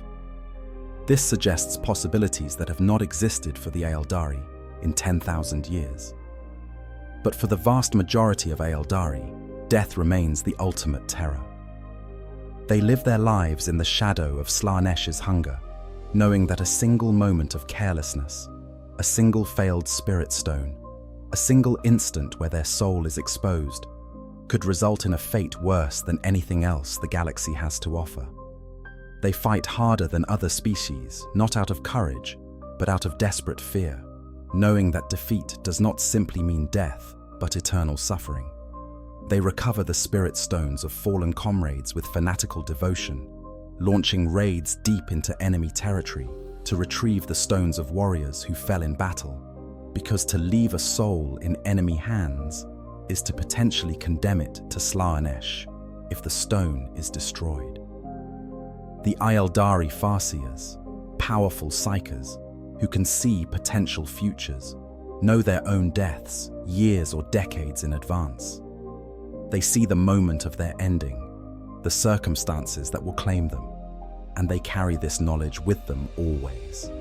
Some try to avoid these fates, but prophecy in the warp is a treacherous thing, and attempts to escape a foreseen death often lead directly to it. Others accept their fate and prepare, ensuring their spirit stone is properly attuned, making arrangements for their soul's transition to the infinity circuit, trying to make their death meaningful in service to their craft world. But even with all this preparation, the fear remains. What if the prophecy was wrong? What if Slaanesh claims them despite everything? These questions haunt them through their long lives and follow them into their final moments. The process of joining the infinity circuit after death is described by those who have experienced it through psychic communion as both beautiful and terrifying. The individual soul dissolves into the collective, consciousness expanding to encompass countless other minds, while simultaneously losing the boundaries that define the self. Some Aeldari souls resist this dissolution, trying to maintain their individual identity within the circuit, but eventually all merge with the whole. The infinity circuit is not a paradise, but a kind of preservation. Souls kept safe from Slaanesh, but at the cost of everything that made them individuals. They exist in a state of peaceful unity, their thoughts and memories accessible to the living Aeldari who commune with the circuit, their consciousness woven into the very structure of the craft world itself. This is the ultimate tragedy of the Aeldari. A species that once ruled the galaxy now lives in terror of the simplest of all endings. They have turned death into a complex spiritual technology, built an entire civilization around avoiding eternal damnation, developed philosophies and practices that seek to control emotion and experience. And yet, despite everything, despite their desperate ingenuity and ancient wisdom, they know that one day Slaanesh will claim them all. Every Aeldari who dies is one less soul to oppose the Dark Prince, one more feast for an entity that grows stronger with every meal. The species is slowly dying, and there may be no salvation, no escape, only the prolonging of the inevitable until the last Aeldari soul is finally consumed and she who thirsts claims her final victory. The already dead, Necrons, and the curse of immortality. There is a profound irony in discussing the death of Necrons, for these beings have already died once, 60 million years ago, when they underwent the biotransference that stripped away their organic forms and imprisoned their consciousness in bodies of living metal. To speak of a Necron dying is to speak of something that cannot truly die. Beings who have transcended mortality in the most terrible way imaginable. They are the walking dead, immortal but soulless, eternal but hollow, cursed to exist forever in bodies that can be destroyed but never killed, in a state that mocks everything that death once meant. The Necrons were not always machines. Once, they were the Necron-Tyre, an organic race born on a world bathed in harmful radiation that gave them short, pain-filled lives. They built a vast empire, despite their mortality, driven by the knowledge that their time was brief. But when they encountered the immortal Old Ones and were denied the secret of eternal life, their envy turned to hatred. They waged war against the Old Ones, a war they were losing until they encountered the Satan, the star gods, who offered them the immortality they had always craved. The Silent King, Zarek, in his desperation to save his people, agreed to the bargain without understanding its true cost. The biotransference furnaces processed every living Necron-Tyre, stripping away flesh and blood and bone, transferring their consciousness into bodies of necrodermis, the living metal that would become their new form. The process was supposed to preserve them, to grant them the immortality they sought. But something was lost in the translation, something fundamental. Their souls, the spark of consciousness that made them truly alive, were consumed by the Satan. What remained were engrams, neural patterns, memory and personality encoded in metal, but lacking the essential quality that defined life. They became the Necrons, immortal but dead, existing but not living. When a Necron warrior falls in battle, what occurs cannot truly be called death. The body is damaged, sometimes catastrophically, the necrodermis torn apart by weapons that can actually harm these nearly indestructible forms. In that moment, the Necron's systems register the damage, calculate whether repairs are possible, if the damage is too severe, or if the battle situation makes immediate repair impossible. The reanimation protocols activate. These are sophisticated self-repair systems built into every Necron body, designed to reconstruct even the most severe damage. The fallen Necron lies on the battlefield, its body beginning to knit itself back together, nanoscarabs swarming over the damaged areas, pulling atoms back into their proper configuration, rebuilding what was destroyed. The consciousness within the Necron body experiences this differently, depending on the sophistication of that particular form. A lowly Necron warrior, mass-produced shock troops, whose minds are little more than basic combat programming, experiences nothing at all. Their consciousness is so diminished that they are barely aware even when functional. When they fall and begin to repair, there is no moment of trauma, no sense of resurrection. They simply switch from operational to non-operational and back to operational. A state change no more meaningful than a machine being turned off and on. These warriors were once Necron-Tyre citizens, ordinary people transformed into mindless automatons, their personalities completely overwritten by military programming. If anything remains of who they once were, it is buried so deep in their circuitry that it might as well not exist. The higher-ranking Necrons, the overlords and lords who retained more of their original consciousness through the biotransference, have a very different experience when their bodies are destroyed. For them, there is a moment of awareness, a recognition that they have fallen. Their bodies may be metal, but their engrams contain sufficient complexity to experience something approaching consciousness. They feel the disconnection as their body ceases to function, a sensation that might be compared to the moment between falling asleep and waking. Then the reanimation protocols engage, and they are pulled back, consciousness restored as their body rebuilds itself. Each time this happens, there is degradation. Memories blur, personality facets are lost. The engram degrades slightly from the trauma of resurrection. Over thousands or millions of resurrections, even the most powerful Necron overlord will slowly erode, their consciousness wearing away like sand in a stream. For some Necrons, however, standard reanimation protocols are insufficient. When a Necron body is destroyed beyond immediate repair, or when the battle is lost and retrieval is impossible, they phase out. The necrodermis body dissolves, the Necron's consciousness and the atomic pattern of their form transmitted instantaneously to the nearest tomb world or tomb ship. There, in vast reconstruction bays, their body is rebuilt from scratch. their engrams downloaded into a new shell identical to the one they lost. This process is more traumatic than simple reanimation. The consciousness experiences a discontinuity, a moment of absolute nothing as they exist only as data in transmission, followed by the jarring sensation of awakening in a new body in a completely different location. Each phase-out extracts a price. The reconstruction is never quite perfect. Small errors accumulate, tiny corruptions in the data that translates consciousness and form. Over time, over countless deaths and reconstructions, a Necron's personality begins to degrade more seriously. They might forget entire campaigns, lose memories of their organic life, find their behavioral patterns growing strange and erratic.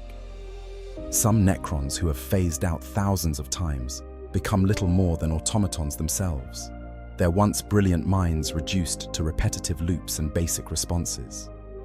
They are technically alive, insofar as their consciousness still functions, but everything that made them who they were has been worn away by the endless cycle of death and rebirth.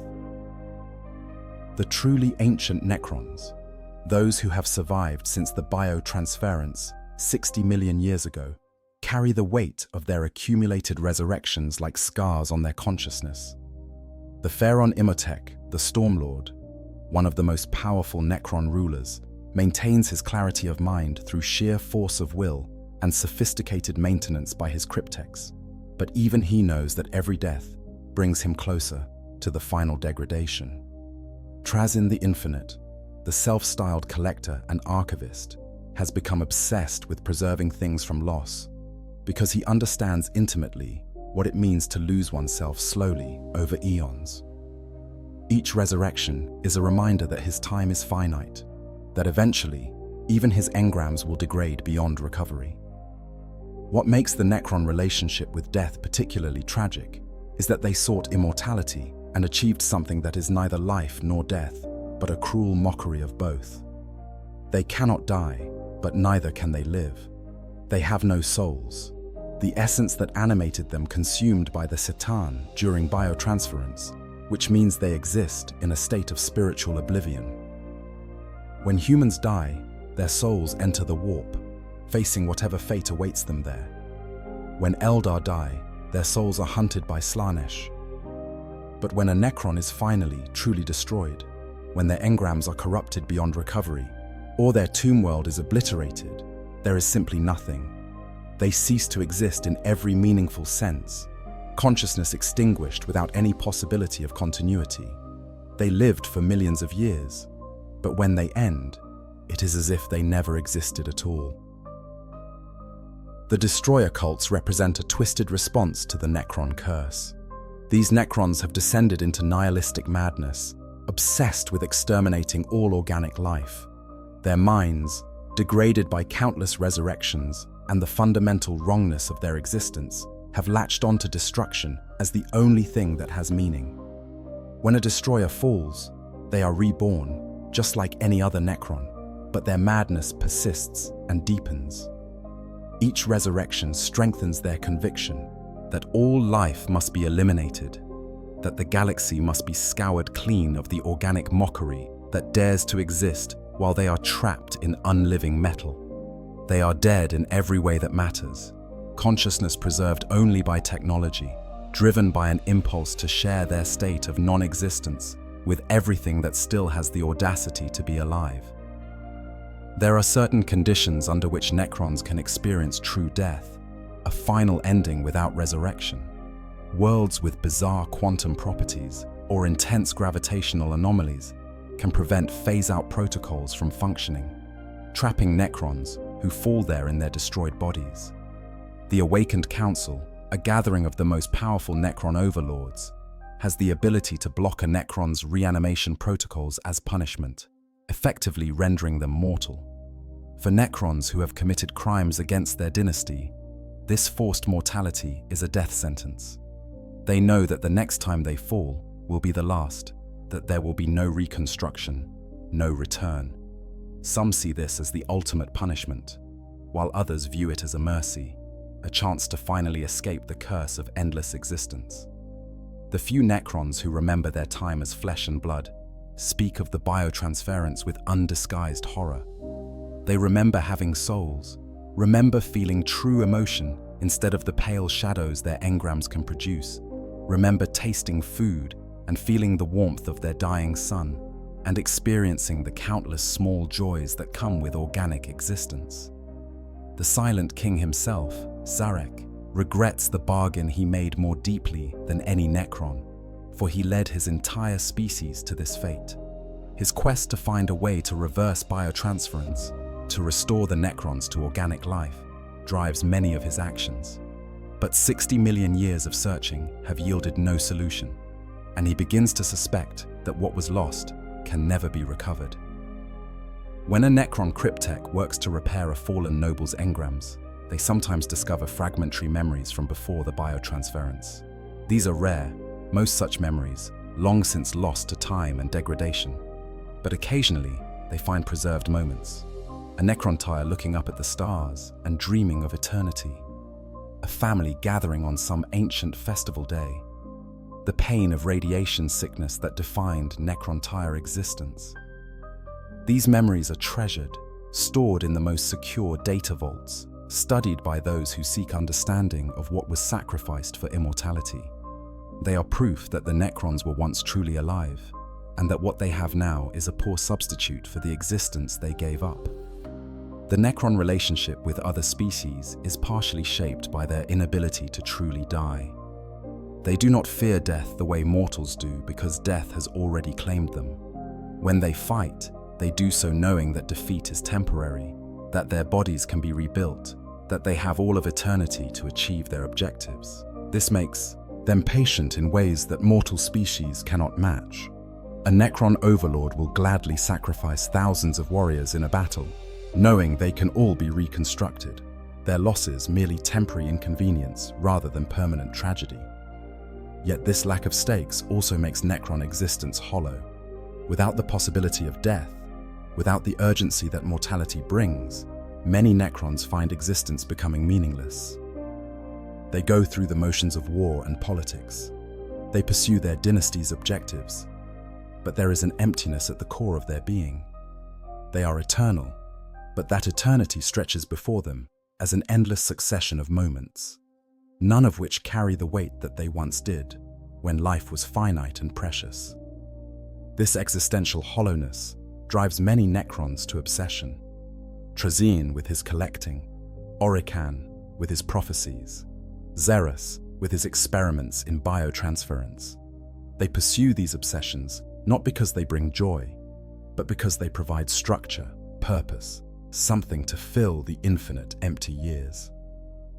This is what it means to be Necron, to exist in a state that transcends death but offers nothing resembling life. Every fall and resurrection brings them closer to the final degradation where consciousness itself fails. Every century of existence wears away more of what they once were. They are immortal, but that immortality is a curse more terrible than any death could be. They will exist until the heat death of the universe, or until some enemy develops the technology to truly, permanently kill them. And in that moment, if it ever comes, when the last Necron consciousness finally dissolves, and the race that sacrificed everything for immortality finally achieves the oblivion they have been denied for 60 million years, perhaps they will finally find peace in the nothingness they have feared and longed for in equal measure. The greater good, Tau, and the quick fade. Among the youngest of the galaxy's spacefaring races, the Tau approach, death with a philosophy fundamentally different from most other species in the Warhammer 40,000 universe, where humanity sees death as a transition to the Emperor's side, where Eldar face eternal torment, where Orcs laugh in the face of mortality. The Tau view death through the lens of their core philosophy, the greater good. To die as a Tau is to accept that you have given what you could in service to something larger than yourself, that your sacrifice advances the collective destiny of your species, that your personal ending matters far less than the continued progress of Tau civilization. The Tau are an anomaly in many ways. Their souls are dim, barely registering in the warp, lacking the psychic presence that defines most other sentient species. When a Tau dies, there is no soul to transition to an afterlife, no consciousness that persists in some immaterial realm. The Tau simply end. Their awareness flickers and goes dark, their consciousness dissolving like morning, dew under the sun. There is no torment, no transcendence, no eternal reward or punishment. There is only the ending, swift and absolute, their psychic presence so weak that it leaves barely a ripple in the warp before dissipating entirely. This might sound like a mercy compared to the fates that await other races, and in many ways it is. The Tau are free from the dangers that haunt humanity's psyches, from the soul hunger that terrifies the Eldar, from the corruption that claims those who serve chaos. But this blessing comes with its own weight. The Tau know, with absolute certainty, that death is the end. There is no afterlife waiting for them, no continuation of consciousness beyond the physical. When they die, everything they are, everything they have experienced, all their thoughts and dreams and aspirations simply cease to exist. For a species that values advancement and progress, this finality shapes everything about how they approach mortality. The experience of dying as a Tau warrior, a fire-caste soldier trained from birth for combat, is shaped by their conditioning and philosophy. They enter battle knowing that death is a real possibility, but also believing that their individual survival matters less than the mission's success, the unit's cohesion, the advancement of the greater good. When a fire warrior is struck down, when their advanced battlesuits fail to protect them or a lucky shot finds a vulnerable point, they feel pain, yes, but also a kind of acceptance. They have done their duty, they have fought for the greater good. Their death, while regrettable, serves a purpose in the grand scheme of Tau expansion and civilization. This does not mean Tau face death without fear or hesitation.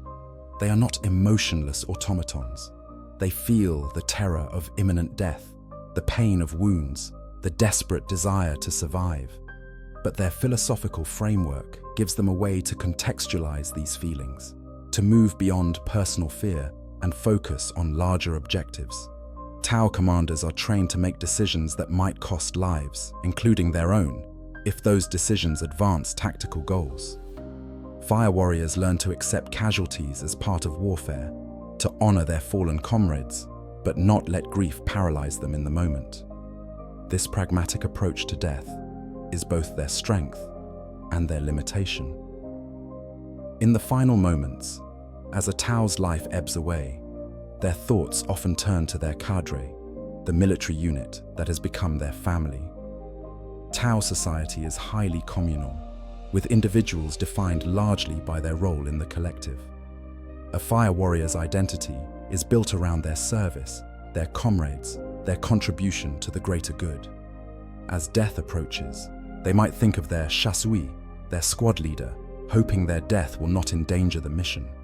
They might recall the words of the ethereals, the Tau's guiding caste, whose teachings have shaped their worldview since childhood. They might feel satisfaction if they manage to eliminate an enemy or protect an objective, knowing their final actions had meaning in the context of the greater good. The Tau do not have elaborate death rituals compared to other species. Their approach is practical, focused on efficiency and collective benefit rather than individual commemoration. When a fire warrior falls in combat, their body is recovered if possible, more for the sake of the technology in their battlesuit than out of reverence for the individual. The battlesuit will be repaired and reissued.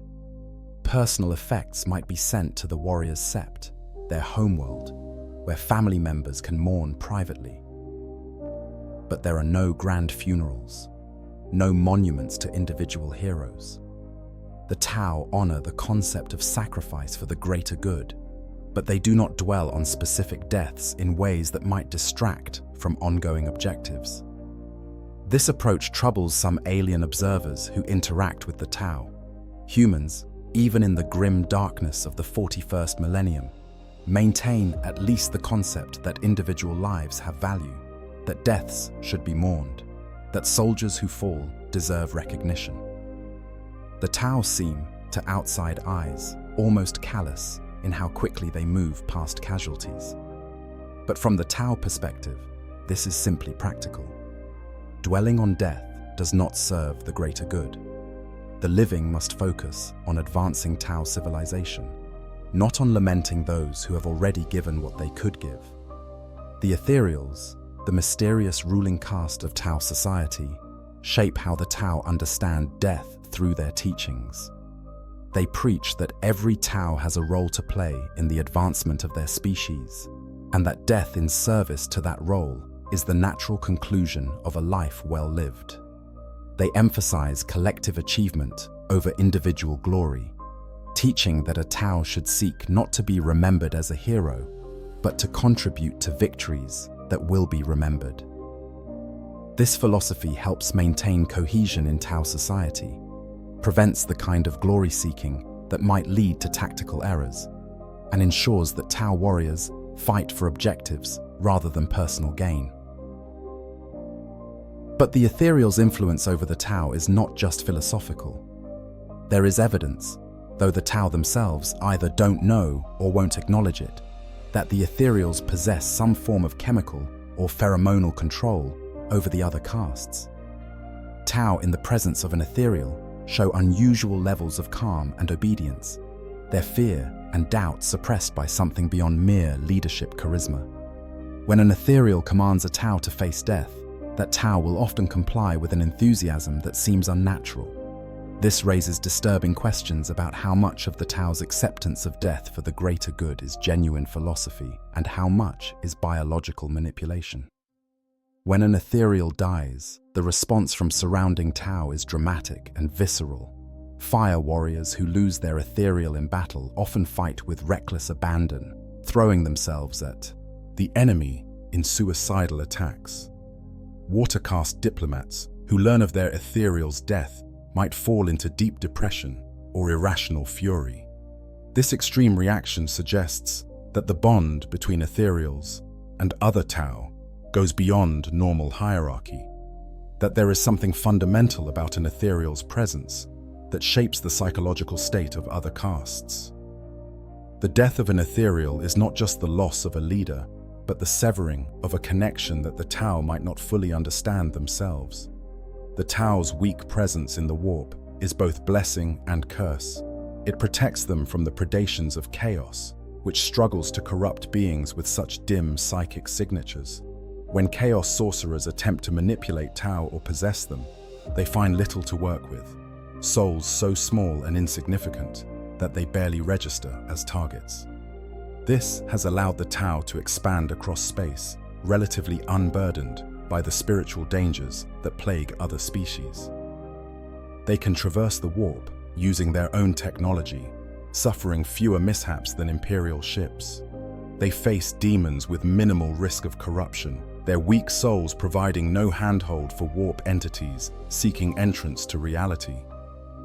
But this same weakness means the Tau are spiritually alone in a galaxy where consciousness often transcends death. They will never join with a god. They will never experience the continuation that comes from psychic existence in the warp. They will never achieve anything like the immortality that other species, through various means, sometimes claim. When a Tau dies, they are simply gone. Their contribution to the greater good, perhaps remembered in history, but their individual consciousness irrevocably lost. Auxiliary species that fight for the Tau Empire often struggle with this aspect of Tau philosophy. Human defectors who join the Tau, called Guevesa, sometimes find the lack of spiritual component in Tau belief systems disturbing. They have been raised in the Imperial cult, taught that death is a transition to the Emperor's side. The Tau tell them death is simply an ending, that meaning comes from what you accomplish in life, not what awaits after. Some humans adapt to this, finding liberation in the simplicity of it. Others never quite adjust, carrying with them a sense of spiritual emptiness that the greater good cannot fill. The Kroot, Another auxiliary species in the Tau Empire have their own relationship with death that differs substantially from the Tau. Kroot consume their dead, including fallen enemies, believing they can absorb genetic traits and memories through this consumption. They see death as a transformation, the deceased continuing to exist within those who consume them. This perspective clashes with Tau philosophy, creating occasional friction within the Empire. The Tau tolerate Kroot practices because the Kroot are valuable auxiliaries, but they do not understand or share these beliefs. As the Tau Empire expands and encounters more of the galaxy's horrors, their simple view of death is being tested. They have faced the Tyranids, seeing how the Great Devourer consumes all organic matter, reducing life to biological resources. They have fought chaos, witnessing transformations and possessions that challenge their materialist philosophy. They have clashed with the Necrons, facing enemies who cannot permanently die. Each of these encounters raises questions about the nature of death and consciousness that Tau philosophy struggles to address. Some Tau, particularly those of the water caste who interact extensively with alien species, begin to wonder if their weak psychic presence might be a disadvantage rather than an advantage. They see how faith can empower the forces of the Imperium, how psychic might allow Eldar to accomplish impossible feats, how even Orcs' collective belief shapes reality. The Tau's rationalism and weak souls leave them unable to access these powers, limiting them to purely technological advancement.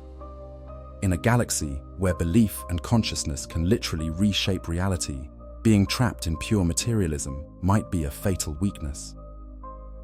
Yet for now, the Tau continue to face death as they face everything else, with pragmatic acceptance and faith in the greater good. When a fire warrior falls, another takes their place. When a commander dies, their tactics and strategies are studied and incorporated into future planning. When an Earth-caste scientist perishes, their research continues, built upon by colleagues and successors. This is the Tau way, to view individuals as components in a larger machine, each contributing what they can and then stepping aside for the next generation. It is efficient, rational, and utterly alien to species that see death as something more than simple biological cessation. This is what it means to die as Tau. It is to fade quickly from consciousness, your dim soul leaving barely a mark on the warp before dissolving completely. It is to be remembered, perhaps, in the histories of your sept, your name added to lists of those who served. It is to have your death rationalized as necessary, acceptable, serving the greater good even in its finality. There is no transcendence, no torment, no continuation. There is only service, sacrifice, and the silent darkness that claims all consciousness eventually. For the Tau, this is enough. They do not ask for immortality, only for progress.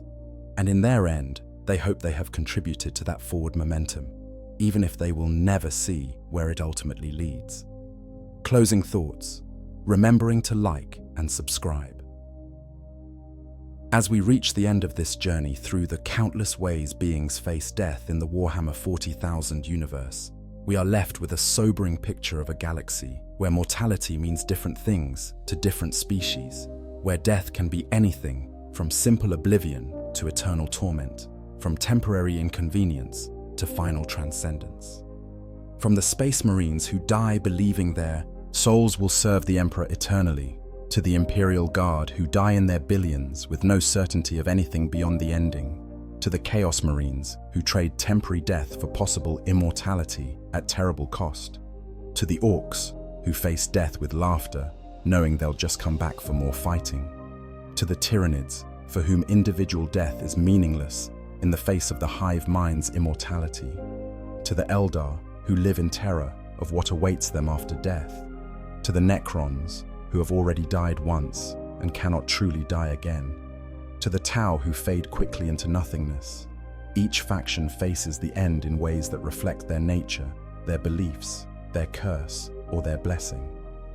What becomes clear in examining these varied fates is that death in Warhammer 40k is never simple.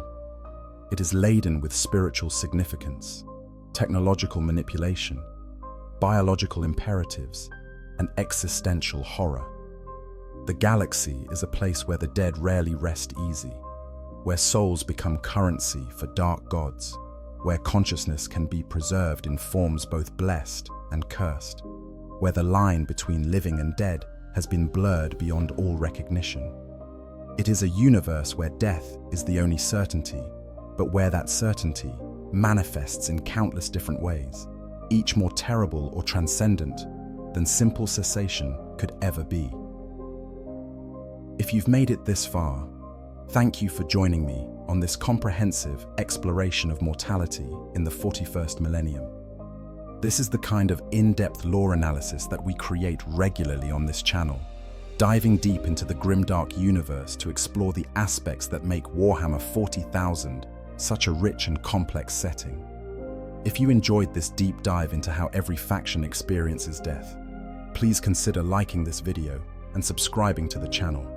Your support helps us continue creating detailed, thorough examinations of Warhammer lore and ensures we can keep bringing you the comprehensive content you deserve. In the grim darkness of the far future, there is only war. And where there is war, there is death in all its countless forms. We have explored what that death means, what it feels like, how different species cope with its inevitability or transcendence. But our exploration is not quite complete. There are other factions, other ways of experiencing death in this universe that deserve their moment of examination. Minor factions and unique deaths. Genestealer cults, the faithful's betrayal. Among the more tragic fates in the Warhammer 40,000 universe is that of the Genestealer cultists, humans who have been infected with Xenos genetic material and psychically enslaved to serve the Tyrannid hive fleets. These cultists believe themselves to be chosen, blessed by beings they call the Four-Armed Emperor, destined for ascension when their gods arrive. They fight and die with fanatical devotion, certain that their sacrifice will be rewarded. The terrible irony is that when the Tyrannids finally arrive, when the hive fleet descends upon the world, the cultists help deliver. The cultists are consumed along with everyone else. When a Genestealer cultist dies in the uprising, in the final days before the Tyrannids arrive, they die with joy in their hearts. They believe they are martyrs to a glorious cause, that their death brings the day of ascension closer. They feel the psychic connection to the brood mind, the collective consciousness of their cult, and through it, they touch what they believe is divinity. The Patriarch, the original Genestealer that founded the cult, looms large in their psychic landscape, a presence of power and purpose. They die believing they will be rewarded, that they will be transformed into something glorious when the gods arrive. But if they survive to see the Tyrannids actually arrive, the truth destroys them more thoroughly than any weapon. The cultists rush to greet their gods, arms open in welcome, only to be torn apart and consumed like any other biomass. The Tyrannids do not recognize them as allies or servants. They are simply food, their genetic deviation making them slightly more interesting from a harvesting perspective, but nothing more. Those cultists who realize the truth in their final moments experience a betrayal so profound that it shatters their entire worldview. Everything they believed, everything they worked for, every sacrifice they made was based on a lie their own infected minds told them. And then they are consumed, their biomass feeding the very entities that deceived them, adding their genetic material to the swarm that will move on to devour the next world. The psychic death of a Genestealer cultist is particularly poignant. Their weak human souls, already twisted by Xenos genetic corruption, dissolve rapidly in the warp. There is no afterlife waiting for them, no reward for their faith. Slaanesh might claim some of the more psychically potent cultists, but most simply cease to exist, their consciousness extinguished with not even the comfort of knowing their sacrifice mattered. They died for nothing, served nothing, and achieved nothing except delivering their world to certain doom. The agents of the Inquisition. Death in service to secrets. The Inquisition operates in the shadows of the Imperium, its agents facing threats that would break the minds of lesser servants. When an inquisitor or their retinue dies, it is often in circumstances that must be buried, forgotten, or purged from all records. They die fighting demons that should not exist, purging knowledge that should not be known, confronting truths that would shake the foundations of imperial faith. An inquisitor might be killed by the very demon they were attempting to bind, torn apart by warp entities summoned in the pursuit of understanding. They might be executed by fellow inquisitors for the crime of knowing too much, for pursuing lines of investigation that led to conclusions the Inquisition cannot allow to exist. Many inquisitors die of old age, having survived decades of the most dangerous work in the Imperium. But even these deaths are rarely peaceful. They carry with them knowledge that could damn worlds, secrets that must die with them. Some arrange for their own memories to be wiped before death, ensuring that whatever they learned cannot be extracted by psychers or demons from their departing soul. Others encode their knowledge in ways that only their chosen successors can access, ensuring continuity of purpose while protecting the information from falling into the wrong hands. An inquisitor's death is often the beginning of a new mystery, their final actions setting in motion investigations or purges that will not be resolved for generations. The souls of inquisitors face unique perils in the warp. They have been exposed to more chaos corruption than almost any other imperial servants, have witnessed things that leave psychic scars, have sometimes made pacts or bargains with entities that now come to collect. Some inquisitors have bound demons to their service, and when the inquisitor dies, these demons are freed, often with grudges to settle. Radical inquisitors, those who use the tools of chaos against itself, often find that when death claims them, the very entities they thought they controlled are waiting to exact a terrible price for the presumption of believing they could master the powers of the warp. Adeptus Mechanicus, the ghost in the machine. The tech priests of Mars have a unique relationship with death, having replaced so much of their organic bodies with mechanical augmentations that the line between life and death becomes increasingly blurred. A magos might have only a small percentage of original biological matter remaining, their consciousness distributed across multiple cogitators and data looms, their thoughts processed as much by machine logic as by organic neural tissue. When such a being dies, what exactly is dying? For junior tech priests, those who have undergone only basic augmentation, death is relatively straightforward.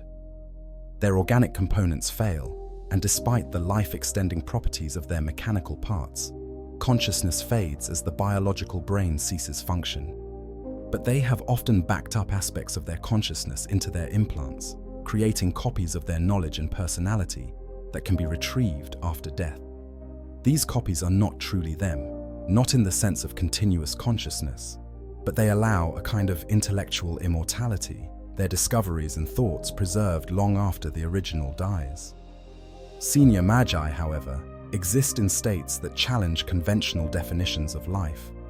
Some have transferred their consciousness entirely into machines, their original brains long since replaced by quantum processors and artificial neural networks. When the machine that houses them is destroyed, they can sometimes be restored from backup engrams, awakening in new bodies with most of their memories intact.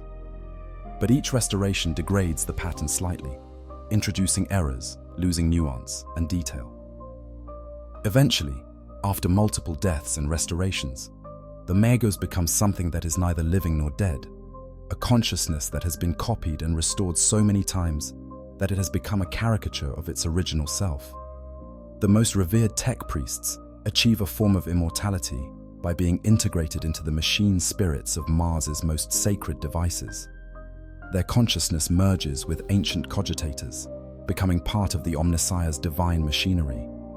They exist in a state beyond death, their awareness distributed across vast computational networks, experiencing time and existence in ways organic minds cannot comprehend.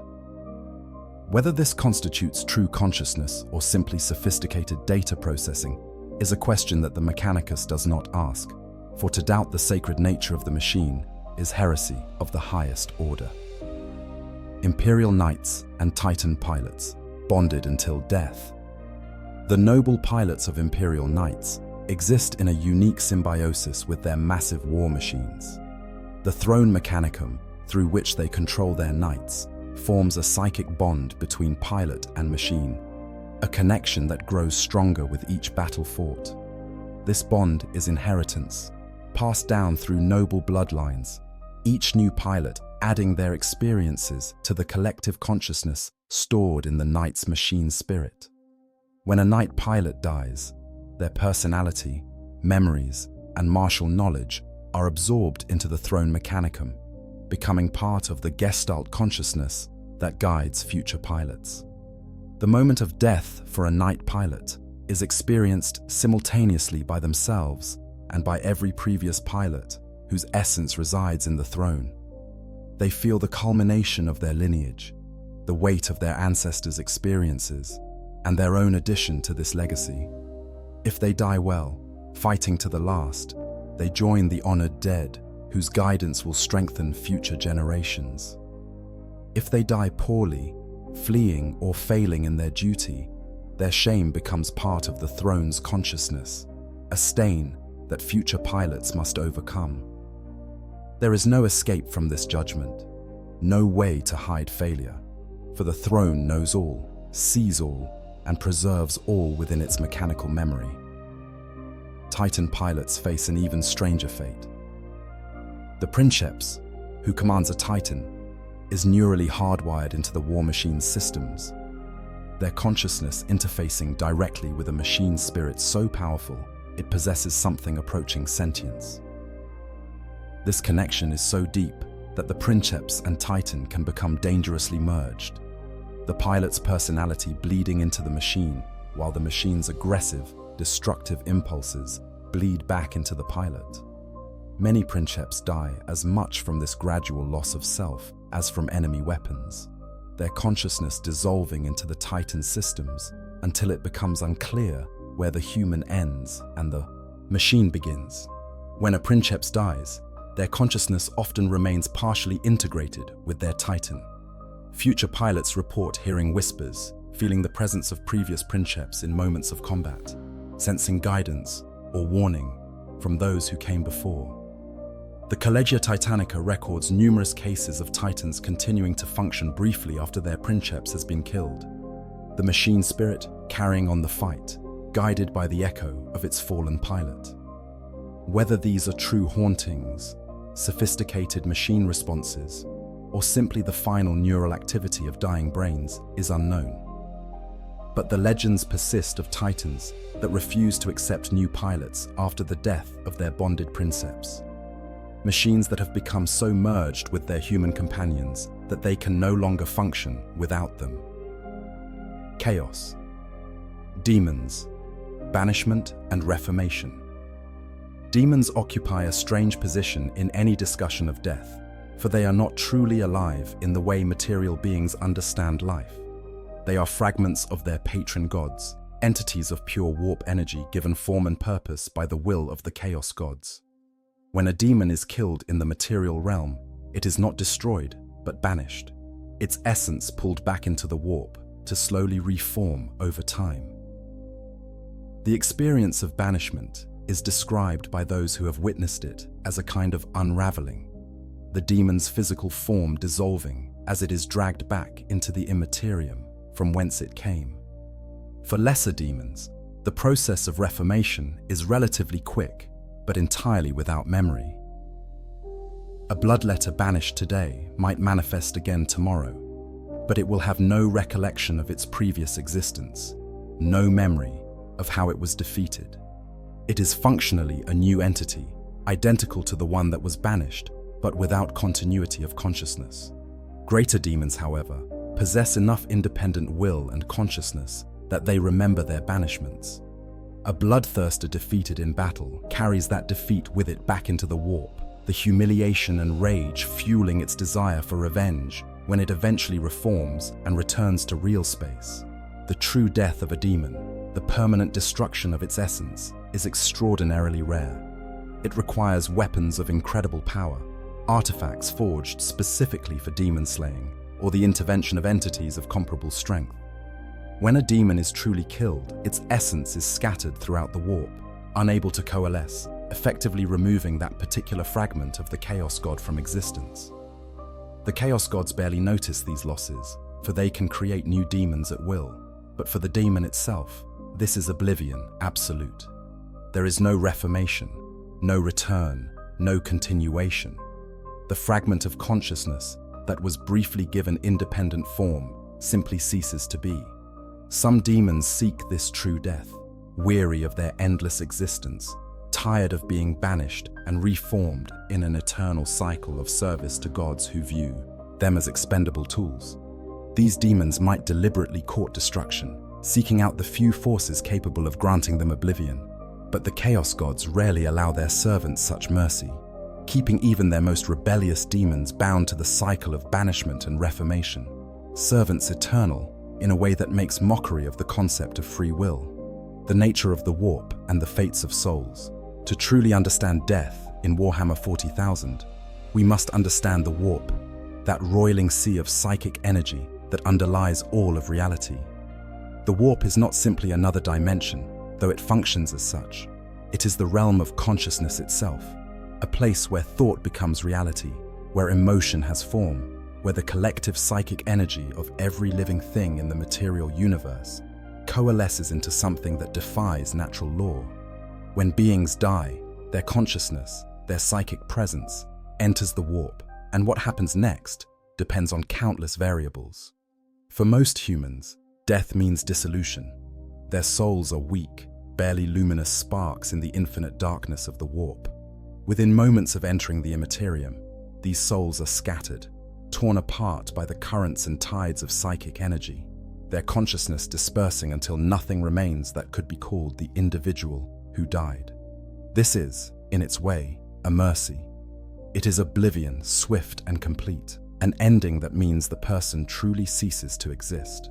There is no continuation, no afterlife, no eternal reward or punishment, just the simple cessation that we might expect from death. But some souls are stronger. Psychers, whose connection to the warp burned bright in life, often maintain coherence longer after death. Their souls can persist for minutes, hours, sometimes even days before the warp's hungry denizens notice them and move to feed. In this brief window, the psyker might experience what could be called an afterlife, though not one anyone would desire. They float in the warp, conscious but powerless, able to see the Imperium's true nature in all its terrible glory. They witness demons, watch warp storms birth and die, see the shadows of the Chaos Gods themselves. And then something notices them, something hungry, and they are consumed, their consciousness experiencing torment beyond measure before finally being extinguished. The strongest souls, particularly those of individuals who possessed great will or faith or psychic power in life, can persist even longer. These souls become what might be called ghosts, entities that haunt the boundary between the warp and real space, neither fully in one realm nor the other. The Legion of the Damned are theorized to be such entities, the souls of space marines so strong in their devotion that they can manifest physically to aid the Imperium in its darkest hours. Whether they are truly the dead returned or simply warp manifestations shaped by humanity's belief in fallen heroes, no one can say for certain. The Emperor himself represents perhaps the ultimate expression of human consciousness, persisting beyond death. His body has been dead for 10,000 years, sustained only by the Golden Throne's life support systems and the sacrifice of 1,000 psychers daily. But his consciousness, his psychic presence, has grown to fill the warp, sustained by the faith of trillions of believers. Whether the Emperor is truly aware, whether consciousness at that scale can be called the same being who once walked among men, is a question without answer. But his existence proves that death need not be absolute, that sufficiently powerful consciousness can persist in the warp indefinitely, sustained by belief and willpower. Comparing the fates, a galaxy of deaths. When we step back and examine the full spectrum of death in Warhammer 40,000, patterns emerge that reveal fundamental truths about this universe. Death is not democratic in the 41st millennium. The manner and meaning of your ending is determined by what you are, who you serve, and sometimes by pure random chance. A space marine dies knowing their gene seed will continue their legacy, while a guardsman dies as one more number in casualty reports that no one will read. An Eldar dies in terror of eternal torment, while an Orc dies laughing at the prospect of more fighting in the afterlife. A Tyrannid dies without understanding the concept, while a Necron dies without truly dying at all. There is a hierarchy of death, though not one based on value or worth. At one extreme are those like the Necrons and higher demons, entities that cannot truly die, whose consciousness persists through any destruction, reformed and restored to fight again. They are cursed with an immortality that makes death meaningless, existence stretching before them as an endless series of defeats and victories that all blur together into monotony. At the other extreme are beings like the Tau and lesser Tyrannids, species for whom death is absolute cessation, consciousness extinguished with no possibility of continuation, no afterlife to fear or hope for, just the ending swift and complete. Between these extremes lies everyone else, facing deaths that are simultaneously spiritual crises, physical endings, and transformative experiences. Humanity occupies a particularly uncomfortable middle ground, aware enough to fear what might await them in the warp, but not powerful enough to control their fate.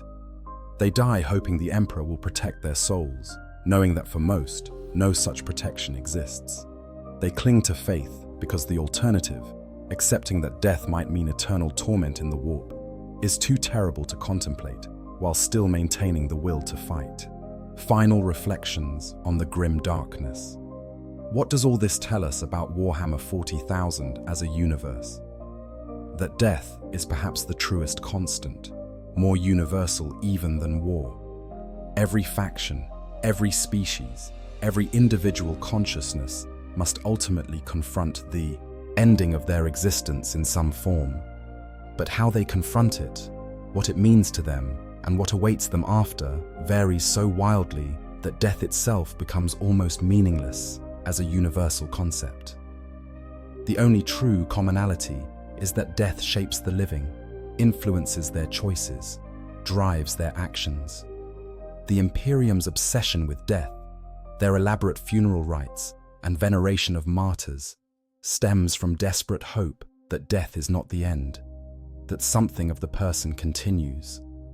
This hope is necessary because without it, the Imperium's endless wars become unbearable. If there is no afterlife, no reward for service, no emperor gathering his faithful to him, then every soldier who dies has died for nothing, their sacrifice buying only temporary gains in a war that cannot be won. The Imperium needs death to have meaning, and so they construct elaborate theological frameworks to ensure it does, regardless of whether those frameworks reflect reality. For players and fans of Warhammer 40,000, understanding death enriches the entire setting. When you move miniatures across a table, each casualty removed represents not just a statistical loss, but a story ending, a consciousness facing its particular fate. That Space Marine sergeant who just failed his save? His gene seed will be recovered, his name added to the chapter's rolls of honor, his soul hopefully reaching the Emperor's side. That squad of guardsmen wiped out by a blast. They died as they lived, as numbers in a vast war machine, their bodies left to rot on a battlefield that will claim millions more. That Elder Aspect warrior killed in melee. The Spirit Stone on their chest has captured their soul, saved them from Slanesh's hunger, their consciousness to be added to the Infinity Circuit. Conclusion: the eternal dance. In the end, death in Warhammer 40,000 reveals a universe that is fundamentally hostile to consciousness, where the warp's hunger and chaos's corruption mean that even death cannot be relied upon as an escape. The only true peace, the only real ending, comes to those whose souls are too weak to persist in the Imperium, who dissolve so quickly upon death that the warp has no time to torture them. Oblivion is mercy, continuation is curse, and yet beings fight desperately to survive, to continue existing, because the will to live transcends rational analysis of what awaits after death. The Imperium fights on, despite the futility, their soldiers dying in numbers that would break any rational civilization, because what else can they do? The galaxy is hostile, filled with entities that want to kill or enslave or corrupt or consume humanity. Surrender means extinction. Flight means being hunted down. The only option is to fight, to die in the billions, to hope that enough sacrifice will buy enough time for humanity to survive another day, another year, another millennium. Death is the price of humanity's continued existence, and the Imperium pays it without hesitation because the alternative is too terrible to contemplate. And so the galaxy churns on, war eternal, death constant, billions falling every day to be replaced by billions more born into a life that leads inevitably to violent ends. This is the grim darkness of the far future, where there is only war and war produces only death, and death is never simple and never final, and never offers peace to those who experience it. If this comprehensive exploration of mortality across all factions of Warhammer 40,000 has given you new appreciation for the depth and darkness of this setting, if you've learned something about the lore that enriches your understanding of this universe, please take a moment to like this video and subscribe to the channel. Your support helps us continue creating detailed content that explores the rich lore of Warhammer 40,000 in depth. Thank you for joining me on this dark journey through the many faces of death in Warhammer 40,000. In the grim darkness of the far future, there is only war. And where there is war, there is death in all its terrible, transcendent, tragic forms. May this knowledge enhance your appreciation for the setting and remind you that in Warhammer 40,000, death is never just the end.